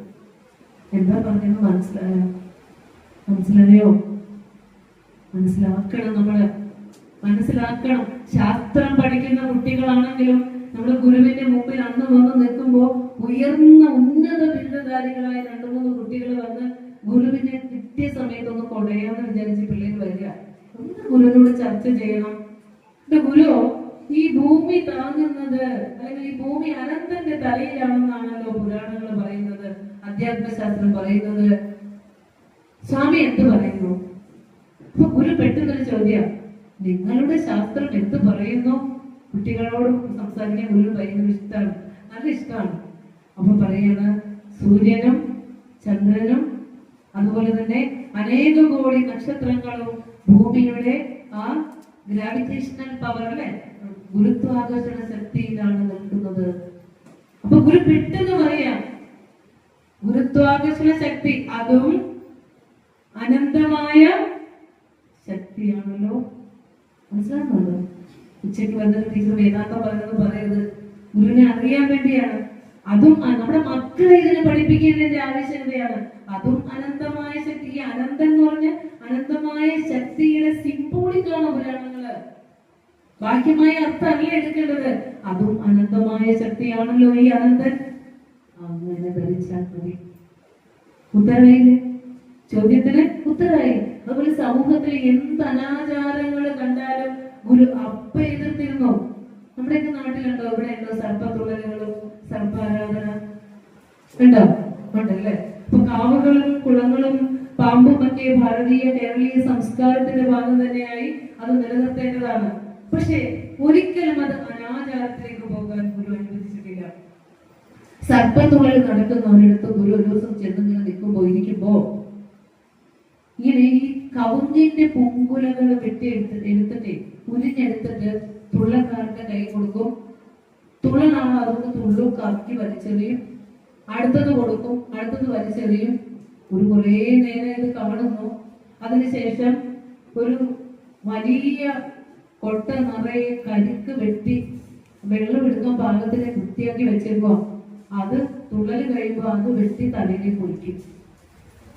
ഒരു കാര്യം പറഞ്ഞു, ഇനി ഒരിക്കലും ഈ കവുങ്ങിലെ ഓരോ പൂങ്കുലയിലെയും ആ സീഡ വിത്ത് അടക്കയാകേണ്ടതാണ്. ആ അടക്ക വിറ്റ് മനുഷ്യന് ജീവിതത്തിൽ ഉപയോഗപ്പെടുത്തേണ്ടതാണ്. ഈ വേലിയിൽ കാണുന്ന പത്തലില്ലേ ചെറുത്, അത് വെട്ടിക്കൊടുക്കൂ. എത്ര ദീർഘവീക്ഷണ ഗുരുവിന്റെ, എത്ര സാമ്പത്തിക ശാസ്ത്ര വിചാരത്തിനാണ് ഗുരു. അത് വെട്ടിക്കൊടുക്കൂ. ഇതൊക്കെ അടക്കകളായി മാറട്ടെ. ഈ കരിക്ക് ഒരെണ്ണം പോലും വെട്ടരുത്. ഇതൊക്കെ തേങ്ങയാകട്ടെ, നാളികേരമാകട്ടെ, മനുഷ്യന് ആഹാരമാകണം, ധനമാകണം. എന്നിട്ട് കരിങ്ങാലി രാമച്ചൊക്കെ ചേർത്ത് തിളപ്പിച്ച് വെള്ളം തലയിൽ കോരി ഒഴിച്ചുകൊള്ളാൻ. എന്തിനാണോ ഗുരു പറഞ്ഞതൊക്കെ? ആചാരങ്ങളുടെയും അനുഷ്ഠാനങ്ങളുടെയും പേരിൽ സമ്പത്ത് ദുർവിനിയോഗം ചെയ്യുന്നതിനെ ഗുരു എതിർത്തിരുന്നു, അല്ലെ? അതാണ് ശാസ്ത്രയുഗത്തിലേക്ക് അവതരിച്ച ഋഷീശ്വരൻ. ആധുനിക ശാസ്ത്രകാരനെ പോലെ തന്നെ ഗുരു സംസാരിക്കുന്നത്. ഇനി ഗുരുവിന്റെ ക്ഷേത്ര പ്രതിഷ്ഠകൾ നമ്മളെ എത്തിക്കുന്നത് ഈ ശരിയായ ഈശ്വരഭക്തിയിലേക്ക്. അങ്ങോട്ടും നമ്മളെ കൊണ്ടുപോയി വരയ്ക്കില്ല. എപ്പോഴും എന്റെ മനസ്സിലേക്ക് ഓടി വരുന്ന ചിന്ത, ഇലന്തൂർ ഇങ്ങനെ ഒരു സങ്കടക്കടലായി പലപ്പോഴും എന്റെ പ്രഭാഷണത്തിലേക്ക് ഇറങ്ങി വരാറുണ്ട്. മനുഷ്യനെ കൊന്നിട്ട് മനുഷ്യ മാംസം എടുത്ത് ഫ്രിഡ്ജിൽ വെച്ച് കഴിച്ചിരുന്ന ഒരു വർഷം കേസ് ഇപ്പോഴും നടക്കുക, ഇലന്തൂർ കേസ്, അല്ലെ? എത്ര പേര് ചേർന്നാണ് കടും കൊല ചെയ്തത്. നമ്മളും ഇതുപോലെയുള്ള ആളുകളുടെ മോഹന വാഗ്ദാനങ്ങളിലേക്ക് ഭക്തിയുടെ പേരിൽ വീണ് പോകാതിരിക്കാൻ വേണ്ടിയിട്ടാണ് ശാസ്ത്രീയമായി ഗുരു പറഞ്ഞ ഭക്തി എന്തെന്ന് പറയുന്നത്. നമുക്ക് അത് തരാം ഇത് തരാന്നൊക്കെ പറഞ്ഞ് ആര് വിളിച്ചാലും അതൊക്കെ അവിടെ ഇരുന്നോട്ടെ, എനിക്ക് വേണ്ടത് ഞാൻ നേടിക്കോളാന്ന് മാത്രം പറഞ്ഞേക്കുക. ഒരു ജോത്സ്യന്റെ മുന്നിലും ഒരു മന്ത്രവാദിയുടെ പിന്നിലും ഒരു അധമാരാധനയിലേക്കും യഥാർത്ഥ ശ്രീനാരായണീയ ഭക്തൻ ഓടിപ്പോകാൻ പാടില്ല. ഒരു നമുക്ക് തന്നിരിക്കുന്നത് ഭാരതത്തിലെ അധ്യാത്മ ഗ്രന്ഥങ്ങളിൽ പറയുന്ന ഭക്തിയുടെ ശ്രേഷ്ഠതയാണ്. അത് പറയുന്നു, ആ ഈശ്വരൻ ഇരിക്കുന്ന നിന്നിൽ തന്നെ, ദൈവമേ നിനക്ക് നീയും ഞാനും ഒന്നു തന്നെ. നാം ശരീരമല്ല അറിവാണെന്ന് പറഞ്ഞിട്ട് അതിനെ ആത്മോപദേശ ചലനത്തിലൂടെ ഒരു വ്യാഖ്യാനിച്ച് തന്നേക്കാന്നറിയോ? അറിവതു നാം അതു തന്നെ മറ്റുമെല്ലാവരും അതുതാൻ വഴിമാറുന്നു എന്നിടുന്നു. എല്ലാവരുടെ ഉള്ളിൽ കൊടുത്തിരിച്ചിരിക്കുന്നത് ഒരേ ഈശ്വരാംശമാണ്. ആ ഈശ്വരാംശം ജഗദീശ്വര സത്തയുടെ ഒരു അംശമാണ്. അത് ഞാൻ ആ സത്തയാണെന്ന് തിരിച്ചറിയലാണ് ഭക്തി. അവിടെ നമ്മൾ അമ്പലത്തിൽ പോകാൻ എന്ത് നേടിയാലും അത് ചൂടിയിട്ടിട്ട് പോകാനുള്ളത്. ശരിയായ ഭക്തനാകുക. അതിനിവിടെ ഗുരുമണ്ഡപങ്ങൾ വരണം, ജ്ഞാനം പകരുന്ന ഇടങ്ങളാകണം, ഇവിടെ മനുഷ്യ മനസ്സുകളിൽ ഇരുട്ട് മാറണം. അപ്പോൾ അത് നമ്മുടെ കുടുംബങ്ങൾ ഏറ്റവും ഏറ്റവും ശ്രേഷ്ഠങ്ങളായിട്ട് മാറും. ഇനി ഗുരുവിന്റെ പ്രതിഷ്ഠ, ആദ്യത്തെ പ്രതിഷ്ഠ ഏതായിരുന്നു? ഇങ്ങോട്ടുകൂടി ഒന്ന് സംബന്ധിച്ച് എനിക്കറിയാം, നിങ്ങൾ രാവിലെ മുതലുള്ള നിങ്ങളുടെ ഇരിപ്പ്, ഒരു മനുഷ്യന്റെ ഇരിപ്പിന്റെ പരിധിയുണ്ട്. പക്ഷെ ഇന്ന് നമ്മൾ കുറച്ച് സഹിക്കും. നമുക്ക് നമ്മുടെ ഗുരുവിനെ കിട്ടിയ ഒരു ദിവസം, ഗുരുവിന്റെ ദർശനം നമ്മൾ പഠിക്കുമ്പോൾ ഗുരുവിന്റെ അനുഗ്രഹം നമ്മളിൽ ഉണ്ടാവും. ഒരു സംശയമില്ല അതിന്. ഗുരുവിന്റെ ആദ്യത്തെ പ്രതിഷ്ഠ എന്താ? ഞാൻ 4 വരി തരട്ടെ, ഒരു 4 വരി ശ്ലോകം ചൊല്ലട്ടെ, ഒന്ന് ചൊല്ലുവോ? ശിവപ്രസാദ പഞ്ചക അറിയാമോ? ഒന്ന് ഉറക്കെ ചൊല്ലിക്കുക എല്ലാവരും കൂടെ.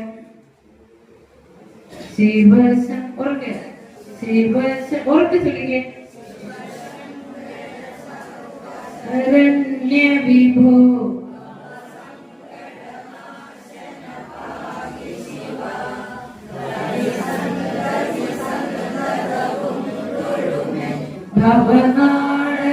ഭവനാടകമാടും പൊരുളേ പൊരുളെന്നു മുടമ്പൊടു മക്കളുയ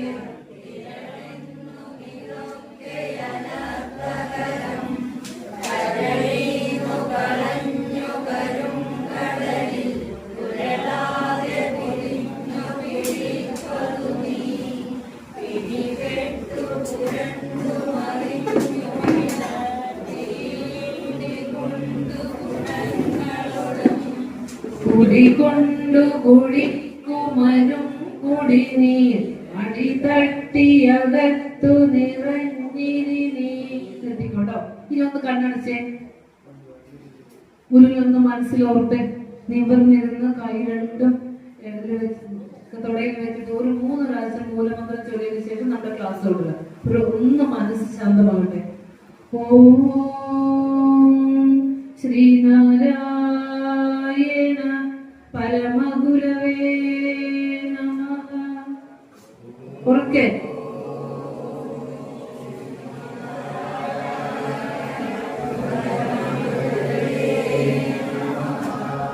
ചൊല്ലുന്നു. ഓം ശ്രീനാരായണ പരമഗുരവേ നമഃ. ഓം ശ്രീനാരായണ പരമഗുരവേ നമഃ. കണ്ടോ? ആദ്യത്തെ പ്രതിഷ്ഠ ഏതാ? ഏത് വർഷം? 1 3 8 ഒരിക്കൽ മറക്കരുത്. 1888 അല്ലെ? അവിടെ നമ്മോട് ഒരു നിരവധി പ്രതിഷ്ഠകൾ നമുക്ക് തന്നു. മണ്ണന്തരയിലെ ദേവിയെ പ്രതിഷ്ഠിച്ചിരുന്നു. ശിവപ്രതിഷ്ഠ തന്നെ ഭൂത്തോട്ടയിലും, അതുപോലെ ഞാൻ വരുന്ന ഭൂത്തോട്ടയിലും, അതുപോലെ തന്നെ കുളത്തൂർ കോലത്തുകരയിലും 1893. അപ്പൊ ഭൂത്തോട്ടയിലെ ഇവിടെ ആരോട് ചോദിച്ചാലും ഭൂത്തോട്ടയെ കുറിച്ച് അറിയാം. ഭൂത്തോട്ടയെ കുറിച്ച് കേൾക്കാത്തവരും കുറവാണ്. കാരണം എന്താണെന്ന് വെച്ചാൽ നിരവധി ലോ കോളേജ് മുതൽ നിരവധിയായ വിദ്യാഭ്യാസ സമുച്ചയത്തോടു കൂടി ഏറ്റവും സമ്പന്നമായി നിൽക്കുന്ന ഒരു SDP ശാഖയാണത്. എങ്ങനെയാ സമ്പന്നതയിൽ എത്തിയെന്നറിയോ? കാട് മൂടി കിടന്നിരുന്ന എല്ലാ വീടുകളുടെയും പേര് കാടെന്ന. സാക്കിൻകാട്, തേക്കിൻകാട്, മോളന്മാരുകാട്, പിഷാരുകാട്, കാട്. കാരണം എന്താണെന്നറിയോ? കാട് മൂടി കിടക്കുന്ന ആ പ്രദേശത്തേക്ക് ഗുരു എത്തുകയാണ്. ഒരു നേരം പോലും ആഹാരം കഴിക്കാൻ നിവൃത്തിയില്ലാത്ത മനുഷ്യർ. പകരുണ്ണ പറവൂർ എന്നാണ് പേര്. ആ സങ്കടങ്ങളുടെ ദാരിദ്ര്യത്തിന്റെ ആ ഭൂമിയിലേക്ക് ആ ഭഗവാന്റെ പാദസ്പർശം ഒന്ന് ഏറ്റപ്പോൾ അവിടെ ഇത്രയും മനോഹരമായ സമ്പൽ സമൃദ്ധമായ ഇടമായി മാറുന്നുണ്ട്. അവിടെ ഗുരു ശിവനെ പ്രതിഷ്ഠിച്ചു തന്നു, ശ്രീവല്ലഭനെ. അവിടെ ഗുരു പ്രതിഷ്ഠ 1893 ഗുരുവിടെ പ്രതിഷ്ഠിക്കുമ്പോൾ ഒത്തിരി കഥകൾ അതിന്റെ പിന്നിലുണ്ട്. അവിടെ ഇരിക്കുമ്പോഴാണ് തലശ്ശേരി ജഗന്നാഥ ക്ഷേത്രത്തിലെ ശിലാസ്ഥാപനം. അന്ന് അതെല്ലാം കഴിഞ്ഞ തലശ്ശേരി പ്രതിഷ്ഠ. ശിലാസ്ഥാപനത്തിന് വരദൂർ കാടിയിൽ കുഞ്ഞിക്കണ്ണൻ ഒരു വഞ്ചിയില് ദിവസങ്ങൾ തുഴഞ്ഞ് ഗുരു ശിവഗിരിയിലേക്ക് കപ്പയടിച്ചപ്പോ പറഞ്ഞു, അവിടെ വരെ വരണ്ട, പൂത്തോട്ടയിൽ വന്നാൽ നാം അവിടെ വിശ്രമിക്കുന്നുണ്ട്, അവിടെ വന്ന് കണ്ടുകൊള്ളൂ. അപ്പൊ കുഞ്ഞിക്കണ്ണൻ വരികയാണ്. ഈ വഞ്ചി തുഴഞ്ഞ് നമ്മുടെ പഴയ ഒരു 2 തലമുറയിലെ കാരണവന്മാരുണ്ടല്ലോ, എത്ര ഗുരുഭക്തരായിരുന്നറിയോ, എത്ര പ്രയത്നിച്ചിട്ടുണ്ടെന്നറിയോ അവര്. ആ പൂത്തോട്ടയിലെ ആ കടലിലേക്ക് അടുക്കുന്നതിന് തൊട്ട് മുമ്പ് കാറ്റും മഴയും, വലിയ കാറ്റും മഴയും ഒക്കെ വന്ന് ആ തോണിയിൽ നിന്ന് മുങ്ങി പോകുന്ന അവസരത്തിൽ അവിടം വരെ എത്തി. ഏകദേശം ജീവൻ പോകും എന്ന അവസ്ഥ എത്തിയപ്പോൾ കുഞ്ഞിക്കണ്ണൻ പ്രാർത്ഥിക്കുന്ന ഒരു പ്രാർത്ഥനയുണ്ട്. എന്താണെന്നറിയോ പ്രാർത്ഥന? എന്റെ ഭാര്യയുടെയും മക്കളെയും എടുത്ത് അവരിക്കുന്ന കണ്ടേക്കടയിൽ നല്ല പ്രാർത്ഥന. തലശ്ശേരി ജഗന്നാഥ്, നമ്മുടെ അനുവൊക്കെ ഇപ്പൊ പറഞ്ഞ പോലെ കണ്ടാൽ മതി പ്രതീക്ഷിച്ചെന്ന് പറഞ്ഞ പോലെ, എന്റെ ഭഗവാനെ തലശ്ശേരി ജഗന്നാഥ ക്ഷേത്രത്തിന്റെ ശിലാസ്ഥാപന കർമ്മം നിർവഹിക്കുന്നത് വരെ എങ്കിലും അടിയന്റെ ജീവൻ നിലനിർത്തി തന്നെ. ധന്യജീവനുതകി സ്വജീവിതം ധന്യമാക്കും അമലേ വിവേകികൾ എന്ന് കുമാരനാശാൻ പറഞ്ഞ പോലെ അവിടെ പ്രാർത്ഥിച്ചത് അപ്പോഴും സമൂഹത്തിന് വേണ്ടിയല്ലേ. കുറെ പേരെ ഇങ്ങനെ കഴിഞ്ഞ ദിവസം കിട്ടിയ ഒരു സത്സംഗത്തിൽ ഒരു ചർച്ചയിൽ നിന്ന് കിട്ടിയത. ഗുരുവിനോടൊപ്പം തന്നെ കുറെ ഉപ ഗുരുക്കന്മാരെ ഇങ്ങോട്ട് വരും ഗുരുവിന്റെ ദർശനം നടപ്പാക്കാൻ. അങ്ങനെ വന്നവരെ ഇവരെ പോലെയൊക്കെ ഉള്ളവര്. അതുകൊണ്ടാണ് ഇന്ന് ഗുരുവിന്റെ ആ ഒരു പ്രതിഷ്ഠാകർമ്മങ്ങൾ നടന്നത്. അതിന് ശേഷിയും ശേഷിയും ആരോഗ്യം കുടുംബത്തിനും ശരീരത്തിനും ഒക്കെ അവർക്ക് കൊടുത്തതാല ഗുരു തന്നെയാണ്. ഇനിയും അത് പൂർവാധികം ഭംഗിയായി ഈ പ്രദേശം തന്നെ തെളിവിച്ചതാവും, ഒരു സംശയവുമില്ല. അപ്പൊ കുഞ്ഞിക്കണ്ണൻ പ്രാർത്ഥിച്ചു. കോളും കടങ്ങി പുലർച്ചെ പരമ്പരാ കിടക്കുന്ന സമയത്താണ് നേരെ കുഞ്ഞിക്കണ്ണൻ പൂത്തോട്ടയിലേക്ക് വളരെ പരവശനായി എത്തുമ്പോ ഗുരു മന്ദസ്മിതത്തോട് ചോദിക്കുന്നുണ്ട്, ഭയന്നു പോയില്ലേ? കാരണം ഇതിനറിയാം, ഒരാള് മുന്നിൽ വന്ന് നിൽക്കുമ്പോ അറിയാം. അപ്പൊ ചോദിക്കുകയാണ്, ഈശ്വര കാര്യാർത്ഥം പ്രവർത്തിക്കുന്നവരെ ഈശ്വരൻ തന്നെ രക്ഷിക്കാതിരിക്കുകയില്ല അല്ലെ? അങ്ങനെ പറഞ്ഞ ആ പുണ്യമായ നാട് അവിടെ ശിവനെ പ്രതിഷ്ഠിക്കുന്നു. അപ്പൊ ആളുകൾ പറഞ്ഞു 2 ക്ഷേത്രം വേണം, സുബ്രഹ്മണ്യൻ കൂടി വേണം. അപ്പൊ ഗുരു പറയാണ്, കിഴക്ക് ദർശനമായി ശിവനെ പ്രതിഷ്ഠിച്ചിട്ട് ആ ശിവവിഗ്രഹത്തിൽ തന്നെ പടിഞ്ഞാറേക്ക് സുബ്രഹ്മണ്യനെ എന്താ പറയാ ആറാട്ടുദേവതയായി സങ്കല്പിച്ചു കൊള്ളണം. 2 വിഗ്രഹമൊന്നുമില്ല, ആറാട്ടുദേവതയായി ഒരു വിഗ്രഹത്തിൽ സുബ്രഹ്മണ്യ ഭാവത്തിൽ സങ്കല്പിക്കാൻ. അദ്വൈതം ഒന്ന് തന്നെയാണ് പല രൂപങ്ങളിൽ നമുക്ക് നൽകിയിരിക്കുന്നത്. ഗുരുവിന്റെ ഒരു ദൈവം ഏതാ? ഒരു ജാതി മനുഷ്യജാതിയാണ് നമുക്കറിയാം. ഒരു ദൈവം ഏതാ? ഏതെങ്കിലും ഒരു ദൈവം. അത് ജാതിയല്ലേ, മനുഷ്യജാതി. ഈ ഒരു ദൈവം ആരാ? നാം തന്നെ എത്തിയിട്ടുണ്ട് അല്ലെ?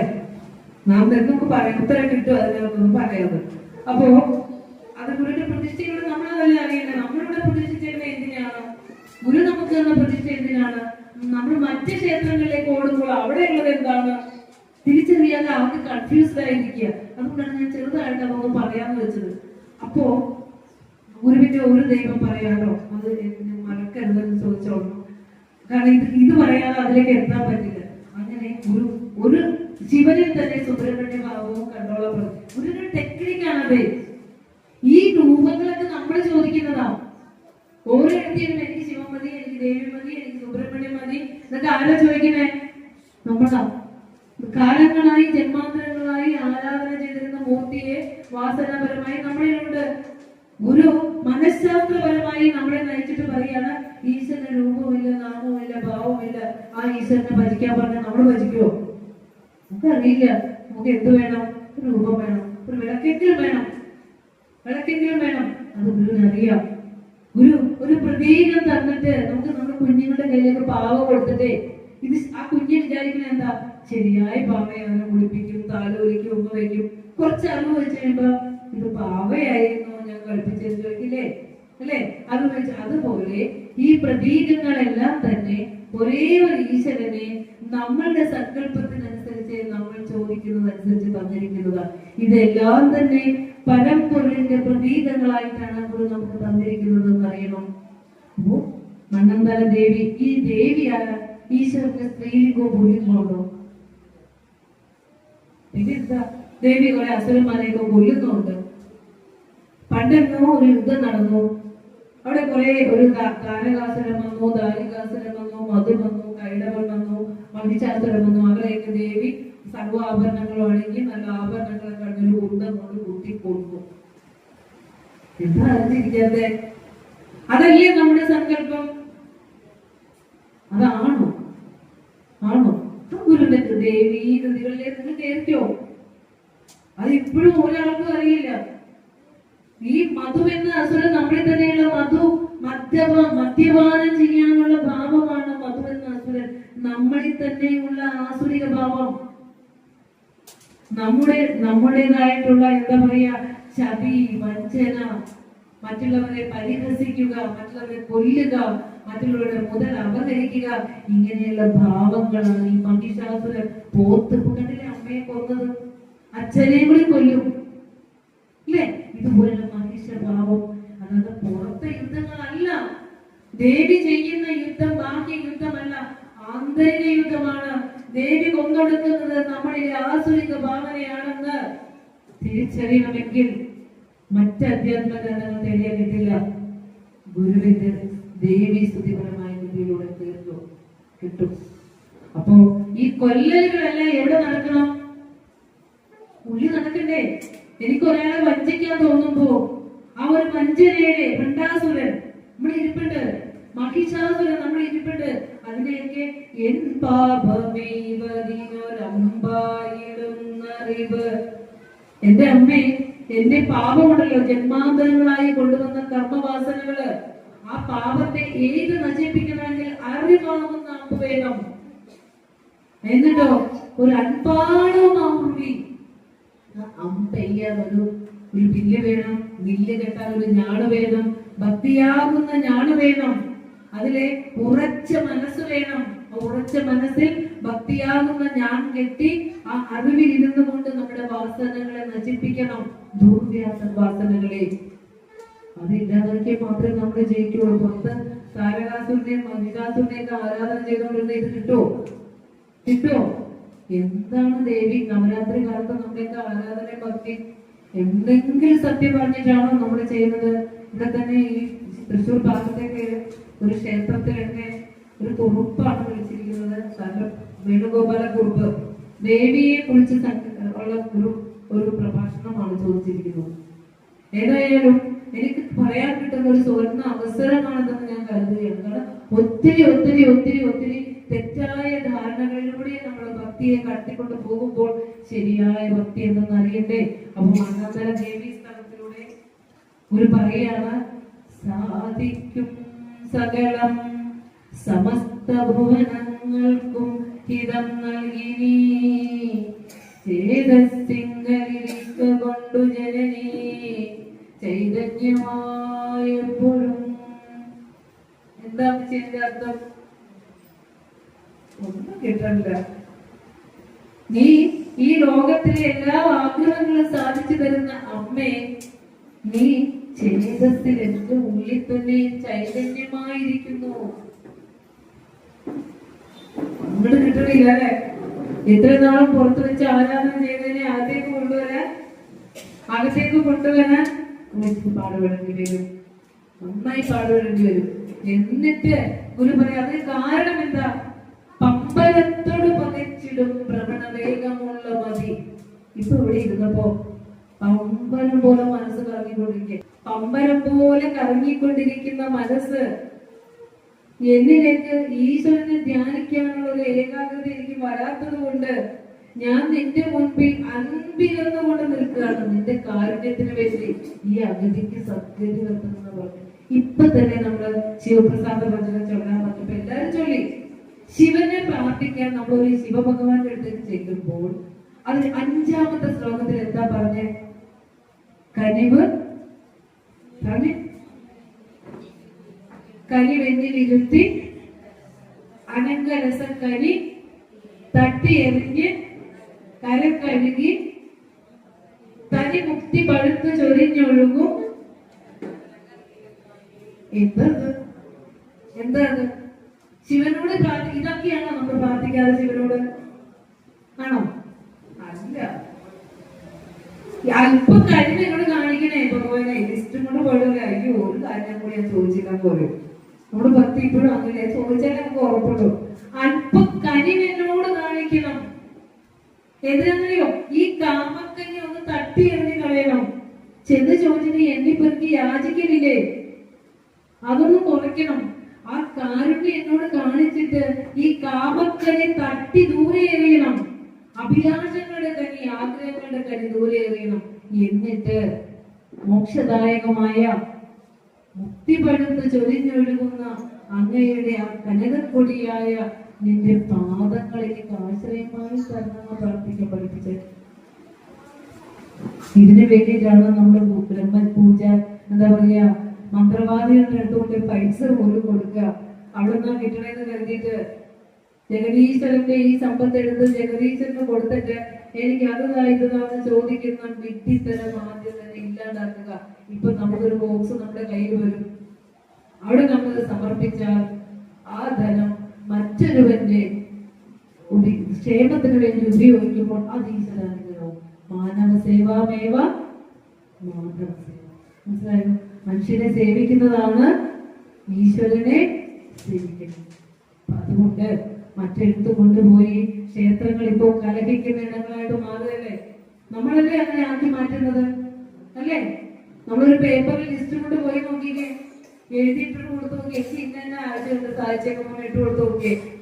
പണം വേണ്ട, പണം എവിടെ വേണം? പറയുന്നത് മനസ്സിലാവുന്നുണ്ടോ നിങ്ങൾക്ക്? നമ്മൾ പണിയെടുക്കുന്ന പൈസ എവിടെയാണ് നിക്ഷേപിക്കാവൂ? എന്തായാലും ഈശ്വരന് ഒരിക്കലും നമ്മളുടെ സമ്പത്ത് ആവശ്യമില്ല. മനസ്സിലായോ? നമ്മുടെ മനസ്സാണ് ആവശ്യം. എങ്ങനെയുള്ള മനസ്സാണ്? രാഗദ്വേഷങ്ങൾ അകന്ന, കാമക്രോധങ്ങൾ അകന്ന ആ മനസ്സ് ഈശ്വരൻ തന്നെയാണ്. അവിടെ ഈശ്വരൻ അനുഗ്രഹിക്കുള്ളൂ. വലിയ ഗർഭിഷ്ഠനായി ചെന്നിട്ട് ഇതാ ഞാൻ പണിയെടുത്ത പൈസ 10 പവനടക്കം വെക്കുകയാണ്, ഫോട്ടോ ഒക്കെ എടുപ്പിച്ച് സർവ മാധ്യമങ്ങളിലൊക്കെ വെച്ച് നമുക്ക് കൊടുക്കുക. കണ്ടിട്ടുണ്ടോ നമ്മുടെ ക്ഷേത്രങ്ങളിലൊക്കെ ഗുരുവിന്റെ മണ്ഡപം സംഭാവന ചെയ്ത ഗുരുവിന്റെ വിഗ്രഹത്തെക്കാൾ വലിയ അക്ഷരത്തിലായിരിക്കും അദ്ദേഹത്തിന്റെ പേര് എഴുതി വെച്ചോടെ അല്ലെ? അതൊക്കെ ആ ഒരു അഹന്തയാണ് അവിടെ സ്മരിക്കുന്നത്. വേണ്ടെന്ന് പറയണം. ഭഗവാൻ തന്നത് ഭഗവാനേക്കാൾ വലിയൊരു നാമം അവിടെ കുത്തിവെക്കാൻ ഇല്ലല്ലോ നമുക്ക്. ഇതൊക്കെയാണ് നമ്മുടെ മുന്നിൽ ഭഗവാന്റെ അഹന്തയെ സമർപ്പിക്കണം എന്ന് പറയുന്നത്. പിന്നെ ഞാൻ പറഞ്ഞു വന്നൊരു കാര്യം, ഈശ്വരനെ പ്രതിഷ്ഠിക്കുന്നതിന്റെ ഇടയിൽ ഗുരുവിന്റെ പ്രതിഷ്ഠയ്ക്ക് ചില മാറ്റങ്ങൾ വരുന്നുണ്ട്. അതെവിടെയാണെന്നറിയോ? മുരിക്കുപുഴ കാളകണ്ഠേശ്വര ക്ഷേത്രത്തിൽ എത്തിയപ്പോൾ ഒരു പഞ്ചലോഹം കൊണ്ടുണ്ടാക്കിയ ഒരു പ്രഭ വെച്ചിട്ട് അതിന് ചുറ്റും എഴുതി സത്യം, ധർമ്മം, ദയ, ശാന്തി. അതിനെ ആരാധന ചെയ്യാം. നമുക്കൊന്നും അത്ര ദഹിക്കില്ല അല്ലെ? എന്നിട്ട് എന്ത് ചെയ്തു? ആ ക്ഷേത്രത്തിൽ അതിന്റെയൊക്കെ പുറകെ കൊണ്ടുപോയി വിഗ്രഹങ്ങളൊക്കെ പിന്നെ കൊണ്ടുപോയി വെച്ചിട്ടുണ്ട്. കാരണം നമ്മൾ അതിൽ നിന്ന് ഇങ്ങോട്ട് മാറാൻ നമുക്ക് കുറെ സമയമെടുക്കും. ഈശ്വരനെ പ്രാർത്ഥിക്കുന്നതിലൂടെ നമ്മൾ എത്തേണ്ടത് ഈ മാനുഷിക മൂല്യങ്ങളിലേക്കാണ്. അതുകൊണ്ട് ഗുരു സത്യത്തെ ആരാധന ചെയ്യണം, ധർമ്മത്തെ ആരാധന ചെയ്യണം, ദയ. മനുഷ്യ ഹൃദയങ്ങളിൽ നിന്ന് ദയ പറ്റി പോകുന്ന കാലം. സ്വാമിജി പറഞ്ഞില്ലേ, കുഞ്ഞിനെ കൊന്നു കളയാൻ അമ്മയ്ക്ക് മടിയില്ല, അമ്മയെ കൊല്ലാൻ മക്കൾക്ക് മടിയില്ല, ഇനി അച്ഛനെ കൂടി കൊല്ലുന്ന പറയുന്നത്. ആ ഇരുട്ടാണെന്ന് പോകുന്ന ലോകത്ത് ഈശ്വരനെ പ്രാർത്ഥിക്കാത്തതിന് കുറവാണോ? എത്രയോ ദൈവങ്ങളുണ്ട്, എത്രയോ അധ്യാത്മ ഗ്രന്ഥങ്ങളുണ്ട്. എന്തുകൊണ്ടാണ് മനുഷ്യന്റെ ഹൃദയങ്ങളിൽ വെളിച്ചം വരാത്തത്? എന്തുകൊണ്ടാണ് കരുണയും ദയയും വരാത്തത്? അതുകൊണ്ട് ഈ കലിയുഗത്തിലേക്ക് അവതരിച്ച ഗുരു പറയാ, നിങ്ങൾ മാനുഷിക മൂല്യങ്ങളെ ആരാധന ചെയ്തു സത്യത്തെ, ധർമ്മത്തെ, ദയയെ, ശാന്തിയെ. ഇതുപോലെ പറഞ്ഞിരുന്ന ഒരു ഗുരു ലോകത്ത് എവിടെയുള്ളത്? കാലമുക്ക് വലിയ തൃശ്ശൂർ കാലമുക്ക് വലിയ പണ്ഡിതന്മാരോ ജ്ഞാനികളോ ഉള്ള സ്ഥലമൊന്നുമല്ല. പട്ടിണി പാവങ്ങൾ, കൃഷിക്കാര്, അതുപോലെ കൂലിപ്പണിയെടുത്ത് നിത്യജോലി കഴിയുന്ന ആളുകൾക്ക് ഗുരു കൊടുത്ത എന്താണെന്നറിയോ? 3 കവറയിട്ട് കത്തിച്ച വിളക്ക്, അല്ലെ? വിളക്ക് ഇരുട്ട് പോട്ടെ, വെളിച്ചം വരട്ടെ. ഗുരു ആഗ്രഹിച്ചത് എന്താ? നമ്മളുടെ മനസ്സുകളിൽ നിന്നുള്ള ഇരുട്ടിനെ മാറി ശരിയായ ഭക്തി, ശരിയായ അറിവ് നമ്മിലേക്ക് വരണം. അതുകൊണ്ടാണ് വിളക്ക് പ്രതീക്ഷിച്ചു, മാനുഷിക മൂല്യങ്ങളെ പ്രതീക്ഷിച്ചു. ഇനി നമ്മുടെ അടുത്തുള്ള സ്ഥലങ്ങളിലെ തൃശ്ശൂർ മാഹേശ്വര ക്ഷേത്രം, അല്ലെ? കുറുക്കഞ്ചേരി മാഹേശ്വര ക്ഷേത്രം അടുത്താണോ? നമ്മുടെ അടുത്താണോ അത്? അടുത്താണ്. അവിടുത്തെ പ്രത്യേകത എന്താ? 1928 ഗുരുവിന്റെ മഹാസമാധിയുടെ വർഷം 1928. ആ 28 ഗുരു അവിടെ എന്ത് സ്ഥാപിച്ചത്? ശ്രീനാഥ് ധർമ്മസംഘത്തിന്. ഗുരു തറക്കല്ലിട്ട പുണ്യഭൂമിയിലെ മക്കളെ നമ്മള് അറിയോ? തൃശ്ശൂര്. അതുപോലെ തന്നെ ഗുരു പറഞ്ഞ എല്ലാവരും സാർത്ഥകമാക്കിയ പുണ്യഭൂമിയാ ഈ 3 അമ്പലം 4 അമ്പലം എന്നൊക്കെ പറഞ്ഞ് പോകുമ്പോഴേ അവിടേക്ക് ചെല്ലും, നമ്മള് കാണാൻ അവിടേക്ക് ചെല്ലും. ഗുരുവിന്റെ പാദം പതിഞ്ഞ പുണ്യഭൂമിയാ. എവിടേക്കോ ഗുരുവിന്റെ പാദം പതിഞ്ഞിട്ടുണ്ട്. അത് നമ്മുടെ പാദം തൊടല്ലേ ഭഗവാനെ, ഭഗവാന്റെ പാദം പതിഞ്ഞതിന്റെ പുറമെ ആകലെ എന്റെ കാല് വെക്കുന്നത്, അല്ലെ? അവിടേക്ക് ചെന്ന് നിന്ന് ഗുരുവിനെ അറിഞ്ഞുകൊണ്ട് അവിടേക്ക് ചെന്ന് നിന്നാലുണ്ടല്ലോ വെളിച്ചം വരും. ഒരു തന്ത്രി നോക്കിക്കേ, മന്ത്രോപാസകനായ ഒരു തന്ത്രി ഒരു വിഗ്രഹം എടുത്ത് പ്രതിഷ്ഠിക്കുമ്പോൾ അദ്ദേഹത്തിന്റെ ആത്മപ്രതിഷ്ഠയാണ് അവിടെ ചെയ്യുന്നതെങ്കിൽ, പരബ്രഹ്മ സ്വരൂപനായ ഗുരു ഒരു വിഗ്രഹത്തെ പ്രതിഷ്ഠിക്കുമ്പോൾ ആ പരബ്രഹ്മ ചൈതന്യത്തെയൊക്കെ വിഗ്രഹമായി തന്നേക്കണം, അല്ലേ? അതിനോളം ശക്തി ഈ ലോകത്ത് മറ്റേതെങ്കിലും വിഗ്രഹത്തിനുണ്ടോ? ഉണ്ടോ? കണ്ണ് തുറക്കൂ, ചെവി തുറന്ന് കേൾക്കൂ, കണ്ണ് തുറന്ന് കാണൂ, ഹൃദയം ആഴ് നിറഞ്ഞ് ചിന്തിക്കൂ. ഒരു പരബ്രഹ്മ സ്വരൂപനായ ഗുരു എടുത്തു വെച്ച വിഗ്രഹത്തെക്കാൾ ശക്തി നമ്മൾ ദർശിക്കുന്ന ഏത് 4 അമ്പലത്തിലെ വിഗ്രഹത്തിനുള്ളത്? തിരിച്ചറിയണം. ഈ ഒരു അറിവിലേക്ക്, വലിയ അറിവിലേക്ക് നമ്മൾ പോകേണ്ടതുണ്ട്. ശിവക്ഷേത്രമുണ്ട്, അദ്വൈതാശ്രമമുണ്ട്, സിദ്ധവൈദ്യാശ്രമമുണ്ട്, വിദ്യാലയമുണ്ട്, അനാഥാലയമുണ്ട്. ഇതെല്ലാം ഒരു ആശ്രമം എന്ന കൃതി എഴുതുന്നത് അവിടെ വെച്ചാ. തൃശ്ശൂരുകാര് പുണ്യവാന്മാരാണ്. ആശ്രമം എന്ന കൃതി, ഒരു ആശ്രമം എങ്ങനെയായിരിക്കണം, അതിലൊരു ഗുരു എങ്ങനെയായിരിക്കണം എന്ന് ഗുരു പറഞ്ഞ നമ്മുടെ മണ്ണിൽ വെച്ചിട്ടാ, അല്ലേ? അപ്പോ ഏറ്റവും ശ്രേഷ്ഠമായ ഒരിടത്തേക്കാണ് നമ്മൾ വന്നതും ഇങ്ങനെ ഗുരുവിനെ സംസാരിക്കാനും ഒക്കെ ഈ അനുഗ്രഹം സിദ്ധിച്ച മനുഷ്യരുടെ മുമ്പിലേക്കാണ് വരാൻ സാധിച്ചത്. അവിടെ ശിവനെ പ്രതിഷ്ഠിക്കാനായിട്ട് ക്ഷണിക്കാൻ വേണ്ടി അദ്വൈതാശ്രമം ആലുവയിലേക്ക് ചെല്ലുകയാണ്. ഗുരുവിന്റെ 60ാം പിറന്നാൾ ലോകം മുഴുവൻ ഭക്തി പുരസ്സരം ആഘോഷിക്കുന്ന സമയം, ആഘോഷ തീർപ്പിലാണ്. ആ സമയത്താണ് നമ്മുടെ പിതാമഹന്മാർ അവിടെ എത്തുന്നത്. അപ്പൊ ഗുരു ചോദിക്കുന്നത്, എന്താ വേണ്ടത്? വിഗ്രഹം എന്തിനെ നിങ്ങൾക്ക് പ്രതിഷ്ഠിക്കേണ്ടത്? അപ്പോ ശിവന് മതി. അപ്പൊ ഗുരു പറയാ, വിഗ്രഹം വേണോ? നോക്കൂ, നമ്മൾ ഓടുന്നത് വിഗ്രഹത്തിന്റെ പുറകെ ആണെങ്കിൽ ഗുരു ചോദിക്കുക, ഇനി വിഗ്രഹം വേണോ? കാരണം വിഗ്രഹമായാൽ അമ്പലമായി, ആക്ച്വൽ ഗുരുവാണ് അതല്ല. ഒരു ഗുരുമണ്ഡപമാണെങ്കിൽ അതല്ല, അവിടെ ജ്ഞാനമുണ്ടാവും, ഭക്തി ഉണ്ടാവും, അത് നമ്മുടെ ജീവിതത്തിന് വെളിച്ചമായി മാറും. അവിടെയാണ് ഗുരുമണ്ഡപങ്ങളുടെയും ക്ഷേത്രങ്ങളുടെയും പ്രത്യേകത വരുന്നത്. അപ്പൊ ഗുരു പറയുക, ആ ക്ഷേത്രത്തിന് ചുറ്റും, ആ ക്ഷേത്രത്തിൽ ഒരു വിളക്ക് തൂക്കിയാൽ പോരെ? വെളിച്ചമാണ് ഈശ്വരൻ എന്ന് പറഞ്ഞു ഗുരു. ഉപനിഷത്ത് ഋഷികൾ ദർശിച്ച അറിവാണ് വെളിച്ചമാണ് ഈശ്വരൻ. പോകുന്ന സമയം വിഗ്രഹം തന്നെ വേണം.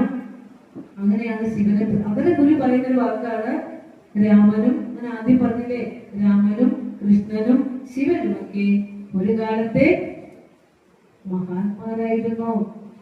സപ്രവൃത്തി കൊണ്ടും ശരീരബലം കൊണ്ടും ആളുകൾ പ്രശംസിച്ച് ദൈവതുല്യരാക്കി.